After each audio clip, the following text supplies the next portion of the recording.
Sa kabilang dako, makikita si Fang Ning na nakaupo sa labas ng isang maliit na restaurant. Pag-upo pa lamang niya, agad niyang tinanong si Zhang Shu kung handa na ba ang in-order niyang beef noodle soup. Makikitang masaya si Zhang Shu habang inaasikaso siya, at pabirong binanggit na maaga raw dumating si Fang Ning ngayon, samantalang dati ay palagi lamang itong dumarating kapag malapit nang magsara ang tindahan. Habang nagtatawanan sila, tinawag ni Zhang Shu si Fang Ning sa isa sa mga palayaw nito, na tila sanay na siya sa ganitong biruan. Ipinaalam naman ni Fang Ning na may kailangan pa siyang gawin ngayong umaga, dahilan upang mas bilisan ni Zhang Shu ang paghahanda ng pagkain. Makalipas ang ilang sandali, inilapag ni Zhang Shu ang isang malaking mangkok ng beef noodle soup sa harap ni Fang Ning. Ipinaliwanag niyang medyo maanghang ito, dinagdagan ng maraming green onions, at sinigurong walang cilantro, eksakto ayon sa gusto ni Fang Ning. Sa unang amoy pa lamang ng pagkain, ramdam na ni Fang Ning ang matinding gutom at agad siyang nagpasalamat. Masayang iniwan ni Zhang Shu si Fang Ning upang bumalik sa trabaho, habang si Fang Ning ay abala na sa pagkain. Habang kumakain, tahimik siyang nakipag-usap sa prinsesa gamit ang telepathy. Napapansin na ang prinsesa ay nagtatago lamang sa bulsa ng kanyang jacket, hindi nakikita ng ibang tao. Sa kanilang pag-uusap, binalikan ni Fang Ning ang binanggit ng prinsesa kanina, na hindi sapat ang kasalukuyang kapangyarihan ng kaluluwa nito. Ipinaliwanag ng prinsesa na nawalan ito ng maraming lakas at kailangan nitong makakuha ng soul power upang makabawi. Dahil dito, inusisa ni Fang Ning kung ano ang mga paraan upang maibalik ang lakas ng prinsesa. Mula sa paliwanag nito, nalaman niyang ang pagkain ng masasarap na pagkain, tulad ng kinain nito kahapon, ay nakakatulong upang maibalik ang ilan sa kanyang kapangyarihan. Bukod doon, maaari rin itong sipsipin ang takot ng ibang tao upang makakuha ng karagdagang lakas. Nang marinig ito, napaisip si Fang Ning. Mula sa karanasan ng prinsesa, naalala nito ang isang pagkakataon noong nakakita ito ng isang maharlika at biglang nakakuha ng napakalaking kapangyarihan. Sa panahong iyon, tila nasa pagitan ito ng panaginip at paggising, walang malinaw na pag-iisip o kakayahang makipag-usap. Dahil dito, napagtanto ni Fang Ning na para sa isang espiritual na nilalang, ang pananakot sa mga buhay na tao at ang pagsipsip sa kanilang takot ay isa ring paraan upang makakuha ng lakas. Kaya pala sa mga kwento ng kababalaghan, laging may mga eksenang nakakatakot, ang matinding takot ng mga tao ang mismong pinanggagalingan ng kapangyarihan. Doon niya naalala ang libo-libong taong nanood ng kanyang live show noong gabing iyon. Ang napakalaking takot na kanilang naramdaman ay malamang nakatulong upang muling magkaroon ng kamalayan at malinaw na pag-iisip si Prinsesa Zhang Li. Matapos maubos ang pagkain, agad na nagpaalam si Fang Ning kay Zhang Shu. Ipinakiusap niyang isulat muna sa utang ang kanyang kinain at babayaran niya ito sa katapusan ng buwan. Tinanggap naman ito ni Zhang Shu nang walang problema, pabirong sinabing tumulong naman sana si Fang Ning sa tindahan sa susunod kapag may oras. Tumango si Fang Ning bilang pagsang-ayon at tuluyang umalis. Makalipas ang ilang sandali, nakauwi na sina Fang Ning at ang prinsesa. Pagpasok pa lamang sa bahay, napansin ni Fang Ning na agad naging abala ang prinsesa sa paggamit ng cellphone. Halata sa kilos nito na bago pa lamang ito sa ganitong bagay, ngunit sa kabila niyon, mabilis nitong natutunan ang mga pangunahing galaw. Habang pinagmamasdan siya, napaisip si Fang Ning. Kung gumana ang live streaming noong nakaraan, malamang ay may kaparehong epekto rin ang mga na-record na video. Kahit pa ito ang unang pagkakataon na humawak ng cellphone ang prinsesa, nagagamit pa nito ang sariling kapangyarihan upang patatagin ang kuha ng video. Sa aspeto ng stability at anggulo, malinaw na mas maayos pa ito kaysa sa inaasahan. Sa isip ni Fang Ning, sapat na ang kaunting editing, tamang background music, at ilang komento upang maging isa na naman itong patok na video.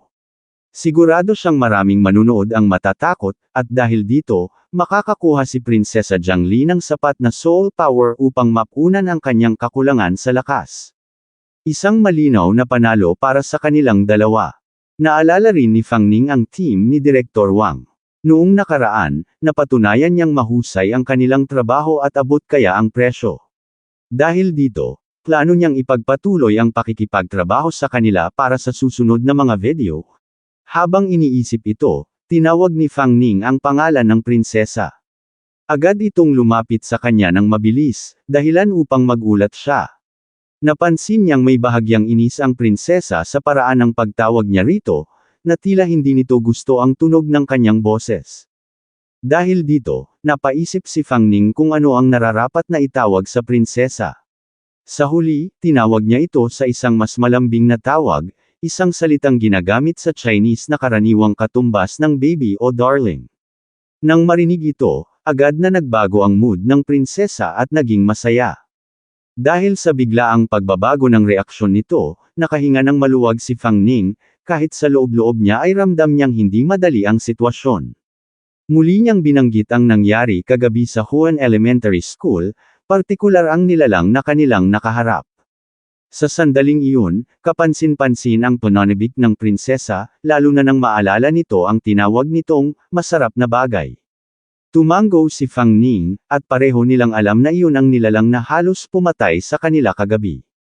Sa isip ni Fang Ning, malinaw na hindi pa kumpleto ang video na kanilang na-record. Kung makakabalik sila sa paaralan at masisiyasat ang tunay na kasaysayan ng Huan Elementary School, maaari silang makagawan ng mas mahabang serye. At kung mangyayari iyon, mas magiging patok pa ito kaysa sa video na ginawa niya sa Princess Cemetery. Kasabay nito, naalala rin niya si Lian Xiang. Nangako siyang tutulungan ito, at kahit ano pa ang dahilan, kailangan niyang malaman ang tunay na nangyari sa Huan Elementary School. Subalit ipinaliwanag ng prinsesa na sa kasalukuyan ay hindi pa nito kayang harapin ang nilalang na iyon, maliban na lamang kung mahanap nito ang nawawala nitong hairpin. Dahil dito, agad na hinawakan ni Fang Ning ang kamay ng prinsesa at masiglang inusisa kung iyon ba ang hairpin na nabanggit nito noon, at kung naaalala na ba nito kung nasaan iyon. Mula sa mga naalala ng prinsesa matapos makakain ng masasarap na pagkain, lumabas ang katotohanan na ang hairpin nito ay ninakaw kalahating taon na ang nakalipas. Sa panahong iyon, umaasa lamang ito sa instinct at paminsan-minsang nagpapakita malapit sa sariling libingan, ngunit hindi pa ganap na bumabalik ang mga alaala nito. Dahil sa kahalagahan ng hairpin, hiniling ng prinsesa ang tulong ni Fang Ning upang hanapin ito. Agad namang sumang-ayon si Fang Ning. Para sa kanya, ngayon ay iisa na lamang sila. Kung mahalaga iyon sa prinsesa, handa siyang tumulong. Ngunit may isang tanong na hindi niya maiwasang isipin. Kung sakaling makuha muli ang hairpin, kaya ba talagang talunin ng prinsesa ang nilalang na kanilang nakaharap kagabi?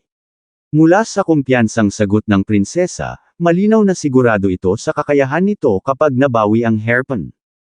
Dahil dito, napaisip si Fang Ning kung paano nila ito hahanapin. Wala siyang ideya kung ano ang itsura ng hairpin, kung sino ang nagnakaw nito, at kung saan ito napunta. Ngunit mula sa bahagyang alaala ng prinsesa, nalaman niyang may tatlong magnanakaw na pumasok sa libingan noon. Dalawa sa kanila ang nabaliw dahil sa takot na kanyang idinulot, ngunit may isang nakatakas sa hindi malinaw na paraan. Sa hinala ng prinsesa, ang hairpin ay nasa kamay ng taong iyon. Napagtanto ni Fang Ning na kahit 6 na buwan na ang lumipas, maaaring nasa lungsod pa rin ang taong iyon. At dahil hindi nawawala ang koneksyon ng prinsesa sa kanyang hairpin, sigurado itong malapit na nila itong mahanap. Sa puntong iyon, malinaw ang plano, hanapin muna ang hairpin upang maibalik ang lakas ng prinsesa. Pagkatapos nito, babalik sila sa Huan Elementary School, ipagpapatuloy ang pag-shoot ng video, at aalamin ang buong katotohanan. Sa sandaling marinig ito, biglang nagbago ang mood ng prinsesa at naging masigla. Ang ideya ng pagbabalik sa paaralan at muling pagkain ng mga masasarap na bagay ay tila labis nitong ikinatuwa. Habang abala si Fang Ning sa pag-aayos ng plano, kinuha niya ang kanyang cellphone upang maghanap ng impormasyon sa internet. Mahalaga ang oras, at nais niyang alamin kung may mga balita tungkol sa mga pagnanakaw sa libingan ng prinsesa. Sa kanyang isip, kung may anumang bakas na naiwan ang mga magnanakaw, maaaring magsilbi itong panimula sa kanilang paghahanap. Ngunit bago pa man siya makapagbasa ng kahit ano, may biglang pumasok na mensahe sa kanyang cellphone. Sa una, inakala niyang mula ito kay Direktor Wang, marahil tapos na ang pag-edit ng video at ipinapadala na ang resulta. Subalit laking gulat niya nang makita na ang mensahe ay mula mismo sa pulisya. Nakasaad sa abiso na kamakailan lamang ay nagkaroon ng ilang kaso ng malisyosong pag-atake sa Haicheng. Dahil dito, pinapayuhan ang mga residente na huwag lumabas ng gabi kung hindi kinakailangan, at kung lalabas man, siguraduhing may kasamang tao. Ipinahayag din na ginagawa ng pulisya ang lahat ng makakaya nila upang makahanap ng mga palatandaan at mahuli ang mga salarin. Matapos basahin ang mensahe, napaisip si Fang Ning. Para sa kanya, may kakaiba sa sitwasyon. Hindi pangkaraniwan na magpadala ang pulisya ng mas alert kung hindi seryoso ang mga kaso. Sa mga nagdaang araw, tila mas nagiging magulo at mapanganib ang mundo sa kanyang paligid. Sa kabilang dako, sa loob ng isang gusali ng opisina, makikita ang mga tauhan ni Direktor Wang na tila dismayado. Isa sa kanila, ang may sigarilyo, ang nagpahayag ng pangamba na kung wala na silang makukuhang trabaho, baka magutom na sila. Sa likuran niya, sumingit ang isang binata at binanggit na maliban sa proyekto mula kay Fang Ning noong isang araw, wala na silang natanggap na trabaho nitong mga nakaraang araw. Nang marinig ang pangalan ni Fang Ning, agad na nagbago ang ekspresyon ng lalaking may sigarilyo. Sa galit at takot, pinaalala niyang halos mamatay sila noong gabing iyon at hanggang ngayon ay nangangilabot pa rin siya kapag naaalala ang nangyari. Para sa kanya, hindi biro ang balikan ng ganoong karanasan. Sumingit naman ang isa pang tauhan, isang lalaking mahaba ang buhok, at nagmungkahi na baka mas mabuting umalis na sila pagkatapos ng buwan. Binanggit niyang umalis na sila ugaw kahapon, at kahit mabait si Direktor Wang, mukhang mahirap na talaga ang sitwasyon ng studio. Isa pang tauhan ang nagpahayag ng pangamba, sinasabing matapos bayaran ang renta ngayong buwan, halos wala nang matitirang pera para sa kanilang mga sahod. Sa gitna ng mabigat na usapan, biglang pumasok si Direktor Wang na may dalang masiglang aura. Ipinahayag niyang may dumating na silang bagong trabaho. Sa sandaling iyon, nagkunwari ang tatlo na abala sa kani-kanilang ginagawa. Ngunit hindi napigilan ng lalaking may sigarilyo na itanong kung ano na naman ang trabaho nila ngayon. Masayang ipinaliwanag ni Direktor Wang na nasa workgroup na ang mga detalye at muli itong galing kay Fang Ning. Dahil dito, muling nakaramdam ng takot ang lalaki at nagtanong kung pupunta na naman ba sila sa isang sementeryo para mag-livestream. Sa kanyang pananaw, mas mahalaga ang kanilang buhay kaysa sa anumang trabaho. Ngunit agad na nilinaw ni Direktor Wang na hindi na mangyayari iyon. Sa pagkakataong ito, simpleng video editing lamang ang kailangan. Dagdag pa niya, ang simpleng editing ay katumbas na ng 1,000, at kung sumikat ang video, may dagdag pang kita na paghahati-hatian nila. Dahil dito, agad na nagsimulang mag-download ng files ang lalaking may sigarilyo, bagamat may pag-aalinlangan pa rin kung magiging patok ang video kung hindi totoong multo ang makikita. Isa sa mga binata ang nagpahayag na noong nakaraan, ang kanilang pagkakaligtas at ang tagumpay ng video ay dahil sa swerte nila at ni Fang Ning. Ngunit kung editing lang ang gagawin, mas mainam na iyon kaysa sa walang trabaho. Hindi nagtagal, pinaalis ni Direktor Wang ang lalaki sa computer at iginiit na kakaiba ang video sa pagkakataong ito.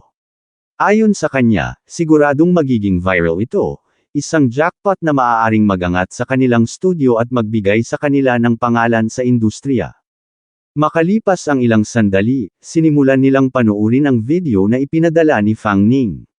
Habang pinapakinggan nila ang pasalaysay, biglang napansin ng isang binata ang isang detalye sa likuran ni Fang Ning, isang sukli na gumagalaw ng mag-isa. Dahil sa takot, aksidente niyang nasakal ang katabi niya, dahilan upang magpaliwanag siya at humingi ng paumanhin. Pinagtawanan ito ng lalaking may sigarilyo, sinasabing hindi naman nakakatakot ang isang sukli na bahagyang gumagalaw. Ngunit sa sumunod na eksena, bigla nilang nakita si Fang Ning na nakikipaglaban sa isang multo. Sa gulat, napalundag ang binata mula sa kanyang kinauupuan. Ang takot ay halatang-halata sa kanilang mga mukha. Sa gitna ng pangamba, may mga nagtatanong kung gawa-gawa lamang ba ang video o may mekanismong nakatago sa mesa. Ngunit ibinahagi ni Direktor Wang na noong una ay ganoon din ang hinala niya. Habang minsan nilang pinapanood ang video, napagtanto ni Direktor Wang na ang halimaw sa footage ay kayang maglaho at muling mag-assemble. Sa kabila ng higit 10 taon niyang karanasan sa video production, wala siyang makitang kahit anong bakas ng editing o post-production. Sa puntong iyon, malinaw sa kanila na ang video ay hindi basta gawa-gawa. Matapos mapanood ng buo ang video, nanatiling tahimik ang loob ng opisina. Kahit tapos na ang footage, ramdam pa rin ng lahat ang bigat ng nakita nila. Isa sa mga tauhan ang unang nakabasag ng katahimikan at nagtanong kung iyon na ba ang lahat at kung wala na bang kasunod na eksena. Kinumpirma ni Direktor Wang na tapos na ang video, ngunit inamin niyang kahit ilang beses na niya itong pinanood, patuloy pa rin siyang kinikilabutan. Dahil dito, napaisip ang isa sa mga binata kung paano nga ba namatay si Lian Xiang at kung sino ang nasa likod ng lahat ng ito. May hinala rin siya kung may kaugnayan ba ang video sa misteryosong kaso na nangyari 10 taon na ang nakalipas. Bilang sagot, inilabas ni Direktor Wang ang mga impormasyong kanyang nakuha matapos pumunta sa City Library. Kinopya niya ang mga lumang pahayagan mula sa taong iyon, at malinaw na ipinakita na ang batang babae sa video ay eksaktong kapareho ng nasa mga lumang larawan. Dahil dito, lalo pang napatunayan ni Direktor Wang na may bigat at katotohanan ang kanilang hawak. Ibinahagi niya sa kanyang mga kasamahan na kahit ang mga unedited raw videos pa lamang ay sapat na upang makahuli ng atensyon ng mga tao. Naniniwala siyang kapag nailabas ang video, tiyak na magiging popular ito. At ayon sa napag-usapan nila kay Fang Ning, magkakaroon sila ng bahagi sa kikitain. Kapag naging maganda ang resulta, may nakahandang bonus para sa lahat.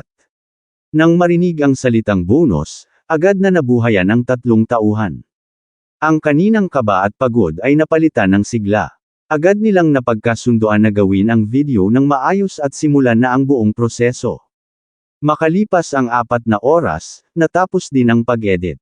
Habang pinapanood nila ang final output, nagbigay ng komento ang isa sa mga tauhan tungkol sa cover na kanyang ginawa. Naglagay siya ng angkop na pamagat, pinahusay ang kalidad ng audio, at nagdagdag ng tamang background music sa mga mahahalagang bahagi ng video. Dahil dito, inamin ni Direktor Wang na mas mataas pa ang naging horror level ng video matapos ang editing. Ang isa pang tauhan ay nagsabi na wala nang dapat baguhin dahil ang video mismo ang tunay na mahusay. Matapos suriin, nagpasya si Direktor Wang na wala nang kailangang ayusin pa at inutusan ang lahat na ipadala na agad ang video. May mungkahi pa na ipa-review muna ito kay Fang Ning, ngunit tinanggihan niyon ni Direktor Wang, dahil malinaw na ipinagkatiwala na ni Fang Ning sa kanila ang buong proseso. Habang nangyayari ito, ipinakita ang gusali ng Bilibili headquarters, kung saan nabala ang mga empleyado sa kani-kanilang gawain. Dito ipinakilala ang video reviewer na si Tao Ping. Sa gitna ng kanyang trabaho, napansin niya ang isang video na ipinadala ni Direktor Wang. Sa unang tingin, inakala niyang isa lamang itong karaniwang horror adventure video tungkol sa suicide girl mula sa Huan Elementary School, isang pangyayaring naganap 10 taon na ang nakalipas. Ngunit ilang sandali pa lamang matapos niyang simulan ang panunood, bigla siyang nagulat sa kanyang nakita. Isang nakakatakot na halimaw ang lumitaw sa screen, dahilan upang aksidente niyang mabuhos ang mainit na tubig sa kanyang sarili. Dahil dito, napukaw ang atensyon ng kanyang mga katrabaho na nagtaka kung ano ang nangyari sa kanya. Sa kabila ng sakit, kapansin-pansin na mas lalo pang naengganyo si Tao Ping sa video. Agad niyang tinawag ang iba niyang kasamahan at hinikayat silang panoorin ito. Nagtanong ang isa sa mga kasama niya kung mayroon ba siyang nahanap na interesting na video. Anong klaseng video ito? Dahil hindi pa nila nakita dati na ganito ang pagka-excited ni Tao Ping. Ipinaliwanag nito sa lahat na kanina lang ay halos antukin na siya sa mga hindi magandang video, ngunit may isang rare masterpiece siyang napanood, malakas ang pakiramdam niya na sisikat ito. Hindi makapaniwala ang isa sa katrabaho niya at nagtanong kung ganoon ba ito ka-exaggerated. Bahagyang tumawa si Tao Ping at sinabing, hindi na mahalaga kung exaggerated ito o hindi, malalaman daw nila kapag pinanood nila. Sinimulang i-play ni Tao Ping ang video. Makalipas ang ilang sandali, bakas sa mukha ng lahat ang takot sa kanilang napapanood. Nagsimula silang magbigay ng kanya-kanyang reaksyon. Ang ilan ay nagulat sa kalidad ng video, habang ang iba ay nagsabing matagal na silang hindi nakakita ng ganitong klaseng content na tunay na nakakakilabot.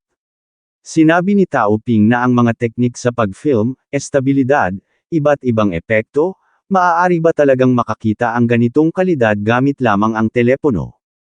Bukod pa rito, malinaw na kumukuha siya ng mga litrato sa totoong mga lokasyon pero nakakamit ang mga special effect na maihahambing sa isang pelikula. Para sa kanya, ang integrasyon ay magaling. Sinabi ng isa na hindi simple ang video na ito, kaya, minungkahi niyang tignan nila kung sino ang mastermind sa likod nito. Pinakita sa screen ang larawan ni Fang Ning, at napatanong sila kung sino ito. Habang unti-unting kumakalat ang video sa mga kamay ng mga reviewer, makikita si Fang Ning na naglalakad sa lungsod na halatang inaantok pa. Sa kanyang isipan, patuloy niyang sinusuri ang mga pahiwatig na ibinahagi ng prinsesa. Batay sa mga impormasyong kanyang tiningnan, 6 na buwan na ang nakalipas, may mga ulat na malapit sa libingan ng prinsesa sa isang baryo, kung saan may nakakitang 3 taong may misteryosong kilos, tila may hinahanap na isang bagay. Dahil sa ulat na iyon, nakatanggap ng sumbong ang pulisya mula sa mga residente at agad na rumspond. Ngunit sa huli, 2 lamang ang nahuli. Pareho silang may criminal record na may kinalaman sa pagnanakaw ng mga sinaunang gamit. Ang ikatlong tao ay tuluyang naglaho na parang walang iniwang bakas. Napansin ni Fang Ning na ang 2 nahuling individual ay tila nasa bingit ng pagkabaliw. Ayon sa mga tala, para silang nakakita ng isang bagay na labis na nakakatakot. Sa huli, ipinaliwanag ng pulisya na ang kanilang kalagayan ay dulot ng matinding mental pressure at parehong inaresto dahil sa pagnanakaw ng mga sinaunang kagamitan. Gayunpaman, may isang bahagi ng insidente na nanatiling kainahinala. Walang natagpo ang senyales ng kaguluhan malapit sa libingan ng prinsesa. Kung may lihim mang lagusan o tunnel, hindi ito natuklasan. At kung tunay ngang nakuha ang hairpin ng prinsesa, malinaw na hindi ordinaryong mga tao ang sangkot sa pangyayaring iyon. Dahil dito, napagtanto ni Fang Ning na ang ikatlong taong nakatakas ay maaaring walang oras upang linisin ang eksena.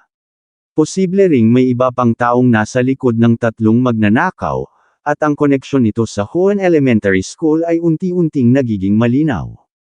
Habang iniisip niya ito, inusisa niya ang prinsesa kung sigurado ba itong ang lalaking nagnakaw ng hairpin ay nasa direksyong kanilang tinutungo ngayon.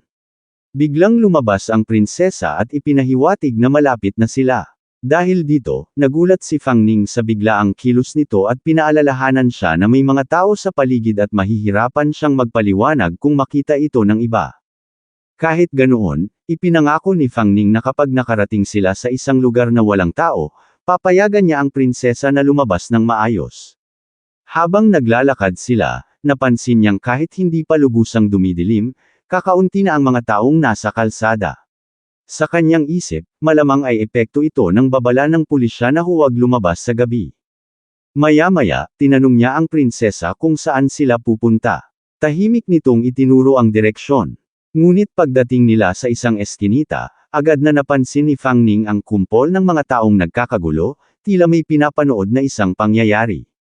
Habang papalapit sila, kitang-kita sa mga mukha ng mga tao ang hindi makapaniwalang ekspresyon. Sa gitna ng eskinita, naroon ang isang bangkay na tila lubos na nawalan ng dugo. Ayon sa pulis na naroon, ang pagkamatay ng biktima ay labis na nakakatakot at kainahinala. Hindi nagtagal, dumating din si Officer Zhang, at agad na napagtanto ng mga pulis na isa itong malaking kaso. Sa kanilang usapan, napag-alaman na pangatlong insidente na ito ng ganitong uri. Ang itsura ng bangkay ay parang tuyong bangkay, na lalo pang nagpalakas sa hinala na hindi ito normal na pagkamatay. Habang sinusuri ang eksena, napag-usapan na ang biktima ay malamang namatay bandang 3:00 ng madaling araw. Walang senyales ng pisikal na pananakit, walang bakas ng salarin, at tila pamilyar ang may gawa sa mga posisyon ng malalapit na CCTV camera. Tulad ng mga naunang kaso, walang kaina-hinalang individual ang nakita sa surveillance footage. Ayon sa forensic pathologist, ang sanhi ng kamatayan ay biglaang pagpalya ng puso. Ngunit ang nakakapagtaka, wala sa mga biktima ang may kasaysayan ng sakit sa puso. Dahil dito, lalong naging malinaw na hindi ito natural na pagkamatay. Sa gitna ng talakayan, may nagbanggit ng posibilidad na parang isang anino lamang ang salarin, isang nilalang na pumapatay na tila lumulutang sa hangin. Itinuro niya pa ang TV camera at sinabing ang salarin ay napakuhasay, iniwasan ang lahat ng mga kamera at tumakas ng walang bakas na iniwan sa mga biktima, marahil sa tingin niya isa itong paglason. Ngunit agad itong itinuring na hindi makatotohanan. Ang panglabas na anyo ng mga katawan ay parang mga tuyong bangkay, hindi posible na mamatay sila ng natural, isipin muli, may iba pa bang mga posibilidad? Napakamot sa ulo ang polis, wala siyang maisip na ibang posibilidad. Inisip niyang ang pumatay ay invisible na parang multo na nakalutang sa ere. Takot niya pang sinabi na marahil hinanting ito ng mga multo. Tinapik siya ni Officer Zhang at sinabihan na para sa pulisya, kailangang alisin ang lahat ng hindi lohikal na posibilidad at manatili sa mga ebidensyang hawak nila. Sa huli, nagpasya si Officer Zhang na maglabas ng abiso sa publiko. Pinayuhan ang mga residente na iwasan ang paglabas sa gabi, at ang natitirang bahagi ng investigasyon ay ipinaubaya sa iba pang departamento. Niyaya niya ang batang polis at sinabihan na ang mundong ito ay hindi kasing simple ng iniisip niya. Kinagabihan, sa isang madilim at nakakatakot na gusali, tahimik na nagsindi ng kandila ang isang lalaki. Ang mahinang liwanag nito ay dahan-daang lumamon sa dilim, habang sa kamay niya ay tila may inaalay siyang isang bagay. Habang nauupos ang kandila, biglang nagbago ang hangin sa paligid at kasabay nito ay lumitaw ang isang nakakatakot na nilalang na maraming mata. Ang presensya ng halimaw ay puno ng pananabik. Mula sa palitan ng kanilang pinag-uusapan, malinaw na hinihintay lamang nila ang tamang oras upang muling magsimula. Ipinabatid ng lalaki na handa na ang lahat at maaari na silang umalis anumang sandali.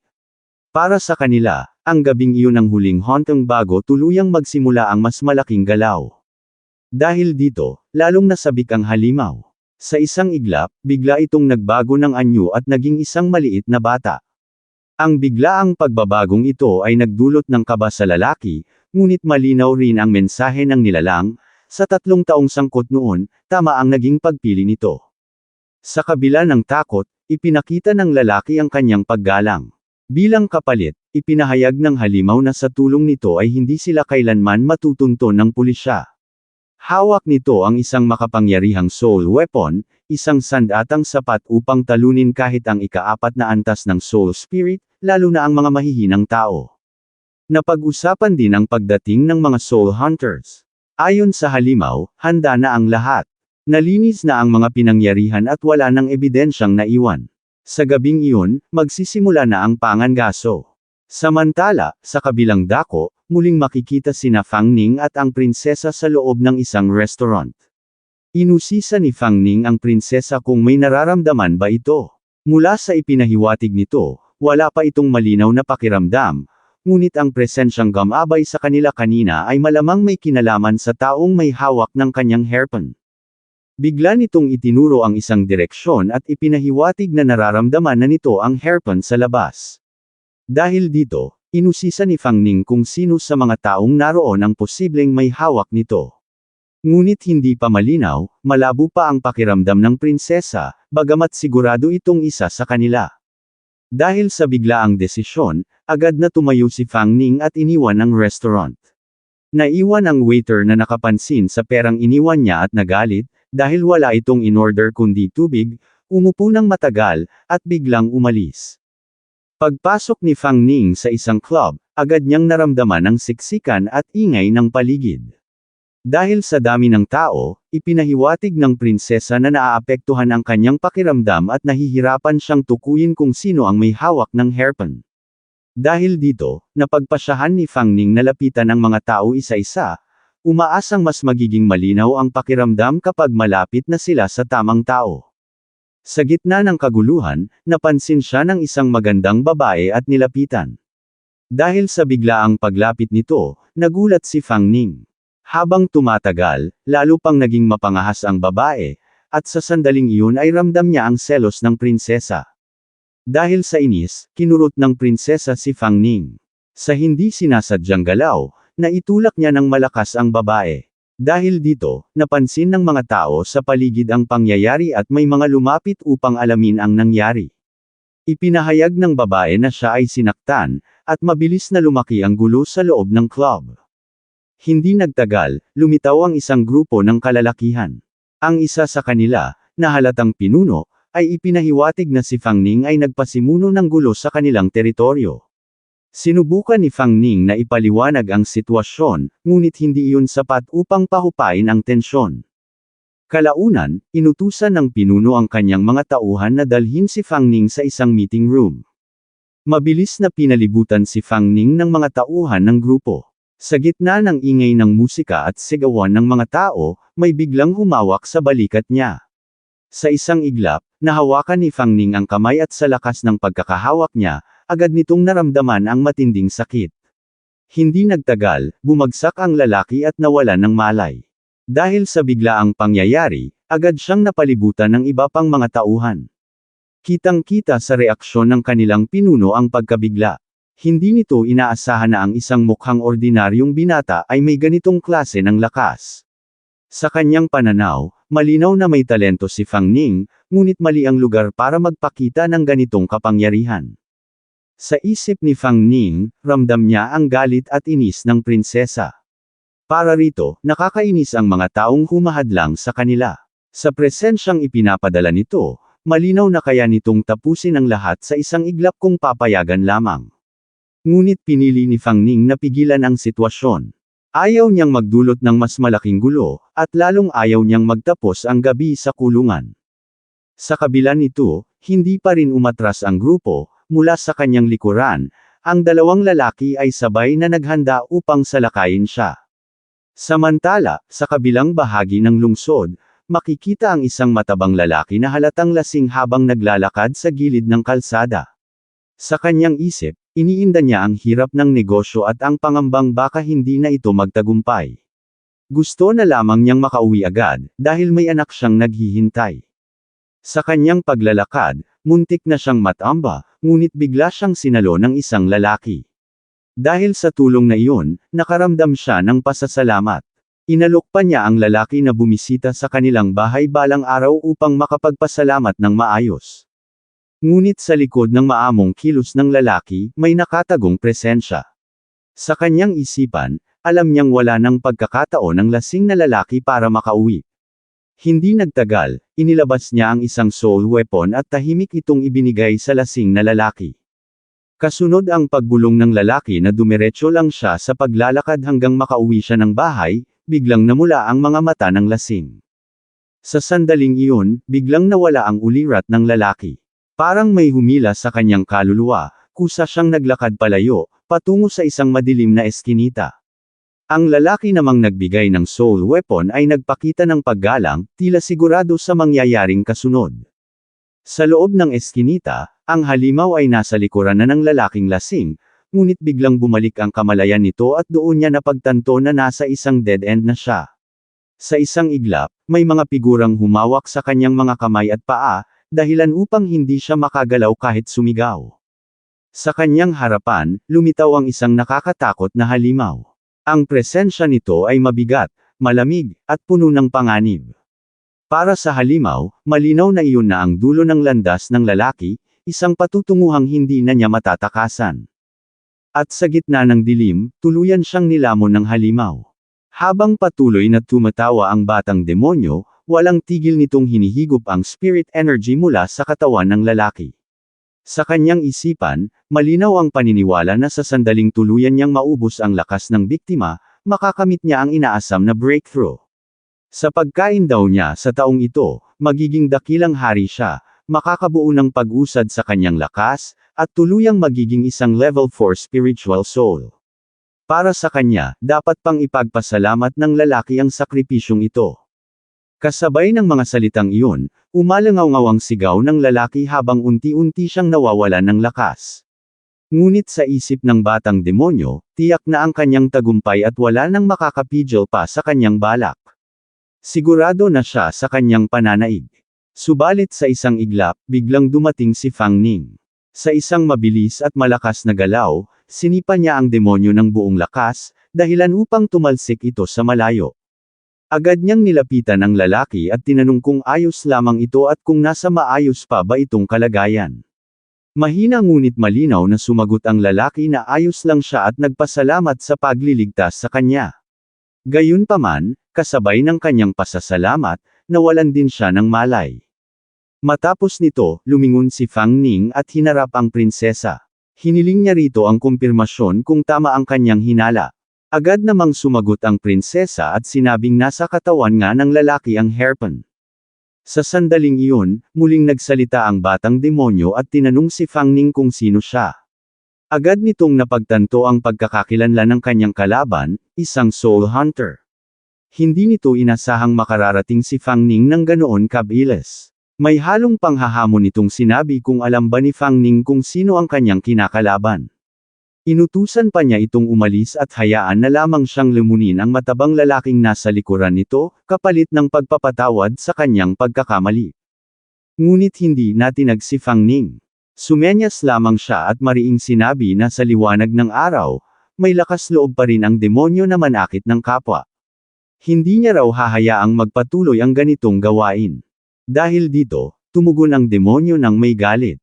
Kahit hindi nito alam ang eksaktong posisyon ni Fang Ning sa hanay ng mga soul hunter, malinaw para sa kanya na dahil hindi alam ng kalaban ang mabuti at masama, hinahanap nito ang sarili nitong kamatayan. Sa gabing iyon, ayon sa demonyo, ang liwanag ng araw ay wala ng saysay at ang mundo ay sakop na ng kadiliman. Bigla nitong inilabas ang kanyang kapangyarihan. Isang itim at mapulang nakakakilabot na bagay ang biglang kumapit at bumalot sa katawan ni Fang Ning, dahilan upang siya'y magulat. Sa sandaling iyon, napatanong si Fang Ning kung ano ang bagay na iyon at nandiri sa pakiramdam nito. Nang makitang matagumpay niyang nagapos si Fang Ning, muling tumawa ang demonyo at sinabing mamamatay ito sa ilalim ng kanyang soul technique. Nararapat lamang daw ang ganitong parusa sa isang taong nangahas-hamanin ng isang nilalang na hindi niya dapat ginagalit. Subalit bago pa tuluyang magtagumpay ang demonyo, biglang kumilos ang prinsesa. Inilabas niya ang kanyang kamay na nababalutan ng kakaibang kapangyarihan, at sa isang iglap, nawala ang bisa ng itim na bagay na gumagapos kay Fang Ning. Sa sandaling iyon, muling napatanong si Fang Ning kung ano ang nangyari at nandiri pa rin sa itsura ng teknik na ginamit sa kanya. Lubos ang pagkagulat ng demonyo. Hindi nito maunawaan kung paano nasira ang kanyang soul technique.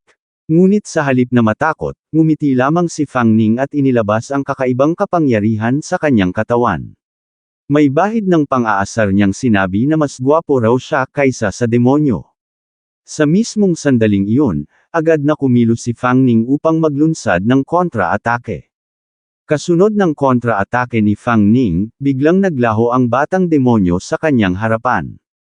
Bago tuluyang mawala, narinig pa ang boses nitong puno ng galit at pagbabanta, sinasabing hindi pa tapos ang lahat at maghihintay lamang ito ng tamang oras. Dahil dito, bahagyang nena si Fang Ning, ramdam niyang muntik na naman silang makatakas sa pagkakataong iyon. Sa sandaling iyon, biglang lumitaw ang prinsesa at agad na kumilos. Sinimulan niyang higupin ang natitirang soul power ng demonyo. Habang ginagawa niya ito, makikitang tila nasasarapan siya sa kapangyarihang kanyang nakukuha. Napahinto ang demonyo at puno ng takot nitong napatanong kung sino ba talaga sila. Sa kanyang isipan, ang soul power na inipon niya sa loob ng kalahating taon ay tila nawala lamang sa napakaikling sandali. Hindi na epektibo ang kanyang soul technique laban sa dalawa, kaya napagtanto niyang kailangan niyang umatras muna at tumakas. Ngunit hindi na siya pinayagan pa ni Fang Ning. Mabilis itong kumilos at mariing sinabi na ibigay na nito ang hairpin na hawak niya.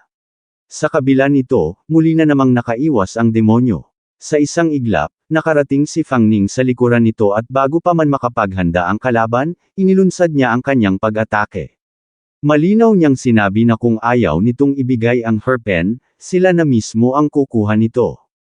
Tinamaan ng malakas na atake ang demonyo at agad itong bumagsak sa lupa.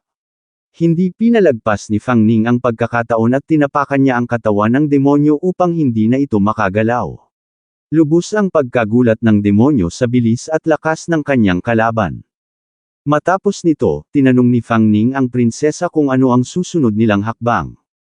Walang pag-aalinlangan ang sagot ng prinsesa, lamunin na lamang daw niya ang demonyo ng tuluyan. Ngunit bago pa man niya maisakatuparan ang balak, biglang may hinugot ang demonyo mula sa loob ng sarili nitong katawan. Kasabay nito, inilabas nito ang kanyang soul weapon. Isang napakalakas na kapangyarihan ang biglang sumabog mula rito, dahilan upang maputol ang kanilang galaw at masira ang plano ni Fang Ning at ng prinsesa. Sa gitna ng kanilang pagkagulat, biglang naglaho ang kanilang kalaban. Ngunit hindi pa man sila nakakabawi, isang bagong pangyayari ang naganap. Biglang may lumapit na tauhan kay Fang Ning at mariing inutusan siyang itaas ang kanyang mga kamay at huwag kumilos. Agad siyang hinawakan sa ulo at pinilit na padapain habang paulit-ulit na sinasabing sumunod. Sa sandaling iyon, ipinakilala ang tauhan bilang si Shuo Wang. Kaagad nitong sinabi kay Officer Zhang, na tinatawag niyang master, na nadakip na niya ang sospek. Ngunit sa halip na purihin, biglang ibinaba ni Officer Zhang ang kanyang baril at malamig na inutusan si Shuo Wang na pakawalan si Fang Ning. Ayon sa kanya, hindi ito ang taong kanilang hinahanap. Labis ang pagkagulat ni Shuo Wang sa utos. Mariin siyang tumutol at itinuro ang mga marka sa lupa, sinasabing kapareho ang mga ito ng sa mga biktima sa mga naunang kaso. Kung hindi raw si Fang Ning ang may gawa, sino pa? Sinubukan namang ipaliwanag ni Fang Ning ang kanyang panig, sinasabing isa lamang siyang inosenteng mamamayan. Ngunit pinutol ni Officer Zhang ang kanyang paliwanag at tinanong si Shuo Wang kung may iba pa bang bakas ng ibang tao sa paligid. Walang ibang bakas na nakita si Shuo Wang. Ipinaliwanag ni Officer Zhang ang kanyang pagsusuri habang itinuturo ang CCTV camera sa eskinita. Ayon sa kanya, malinaw na makikita sa camera ang pasukan ng lugar. Kung tunay na isang mamamatay tao na walang iniiwang bakas ang may gawa, hindi ito gagawa ng ganitong kababang antas ng pagkakamali at hahayaan ang sarili na mahuli sa ganitong paraan. Dahil sa galit, sinuntok ni Shuo Wang ang pader at tinanong kung hahayaan na lamang ba nilang maglibot ang kriminal at maghasik ng krimen. Kasabay nito, tinanong niya kung sino ba talaga si Fang Ning at bakit naroon ito. Sa gitna ng tensyon, biglang nagkaroon ng malay ang lalaking biktima. Sa mahinang tinig, sinabi nitong si Fang Ning ang kanyang tagapagligtas. Agad na lumapit si Shuo Wang, hindi makapaniwala na buhay pa ang lalaki. Tinatanong niya kung naaalala nito ang nangyari at ipinaalam na siya ang kauna-unahang nakaligtas mula sa kamay ng kriminal. Ngunit bago pa man makapagsalita ang biktima ng mas malinaw, bigla itong nanghina at muling nawalan ng malay. Dahil dito, agad na tumawag si Shuo Wang ng backup at humiling ng ambulansya sa intersection ng Zone 3, Street Sham, West District ng Hacheng. Samantala, lumapit si Officer Zhang kay Fang Ning at tinanong siya kung isa ba siyang soul hunter. Naguluhan si Fang Ning sa tanong na iyon at napaisip sa mga salitang binitawan ng batang demonyo kanina. Posible nga bang may opisyal na organisasyon na humahawak sa mga ganitong kakaibang pangyayari? Bago pa man siya makasagot, nagsalita si Officer Zhang at ipinaliwanag na ang mga soul hunter ay bunga ng isang uri ng self-realization at hindi na raw dapat ikagulat ang ganoong mga bagay. Batay sa reaksyon ni Fang Ning, halatang masyado pa itong bata para malaman ang lahat. Inabot ni Officer Zhang ang kanyang calling card at binalaan si Fang Ning na sa susunod na magsisinungaling siya, mas mabuti raw na mag-ingat sa eye contact at micro-expressions. Pagkatapos ay pinayagan na siyang umalis at pinaalalahanang mag-ingat sa pakikitungo sa mga kakaibang nilalang. Habang papaalis si Fang Ning, napabulong si Officer Zhang sa sarili na kakaiba talaga ang batang iyon. Samantala, sa isang mataas na gusali hindi kalayuan mula sa pinangyarihan ng insidente, makikitang nagmamasid ang dalawang nilalang habang tahimik na pinagmamasdan ang paligid. Isa sa kanila ang nagsalita, puno ng galit at panghihinayang. Ang natitirang soul power na matagal niyang inipon ay halos nawala sa isang iglap. Dahil dito, nagpa siya ang batang demonyo na umatras muna at manghuli na lamang sa ibang mga lungsod. Hindi raw niya kailanman makakalimutan ang kahihiyang dinanas niya sa gabing iyon. Tahimik na sumunod ang kanyang kasama, puno ng paggalang, habang nagpatuloy sila sa paghahanap ng mga bagong biktima. Samantala, patuloy na tumatakbo si Fang Ning habang tinatanong ang prinsesa kung nararamdaman pa ba nito ang kinaroroonan ng hairpin. Sumagot ang prinsesa na nasa unahan lamang ang kalaban at may sugat ito, kaya hindi na raw makakalayo pa. Bahagyang napahinga si Fang Ning, ngunit hindi pa rin siya kampante. Sa gitna ng paghabol, bigla niyang naalala ang nangyari kanina at tinanong ang prinsesa kung bakit hindi nito nahuli ang Ghost Infant noong una pa lamang. Ipinaliwanag ng prinsesa na ang kanilang nakalaban ay may malakas na aura ng yang sa katawan, dahilan upang hindi siya makalabas at kumilos ng direkta. Dahil dito, napagtanto ni Fang Ning ang limitasyon ng kakayahan ng prinsesa sa kasalukuyan. Nag-usisa pa si Fang Ning tungkol sa soul technique na ginamit ng kalaban, ang itim na bagay na gumapos sa kanya. Pakiramdam niya noon ay hindi siya makawala kahit anong gawin niya. Ipinaliwanag ng prinsesa na ang mga soul technique ay mga makapangyarihang spell na maaari lamang mabasag gamit ang soul power o spiritual power. Gayunpaman, upang magtagumpay, kailangan ng lakas na mas mataas kaysa sa nagcast ng spell. Dahil dito, nagtanong si Fang Ning kung ang kapangyarihang ginamit niya kanina ay spiritual power. Ipinaliwanag ng prinsesa na ang ginamit niya ay spiritual energy, na likas na nasa loob ng bawat tao. Ang soul power naman ay natatangi sa kaluluwa. Dagdag pa ng prinsesa, para sa karamihan ng mga tao, tanging sa bingit lamang ng buhay at kamatayan sumasabog ang kanilang internal spiritual power, na naglalabas ng pambihirang lakas.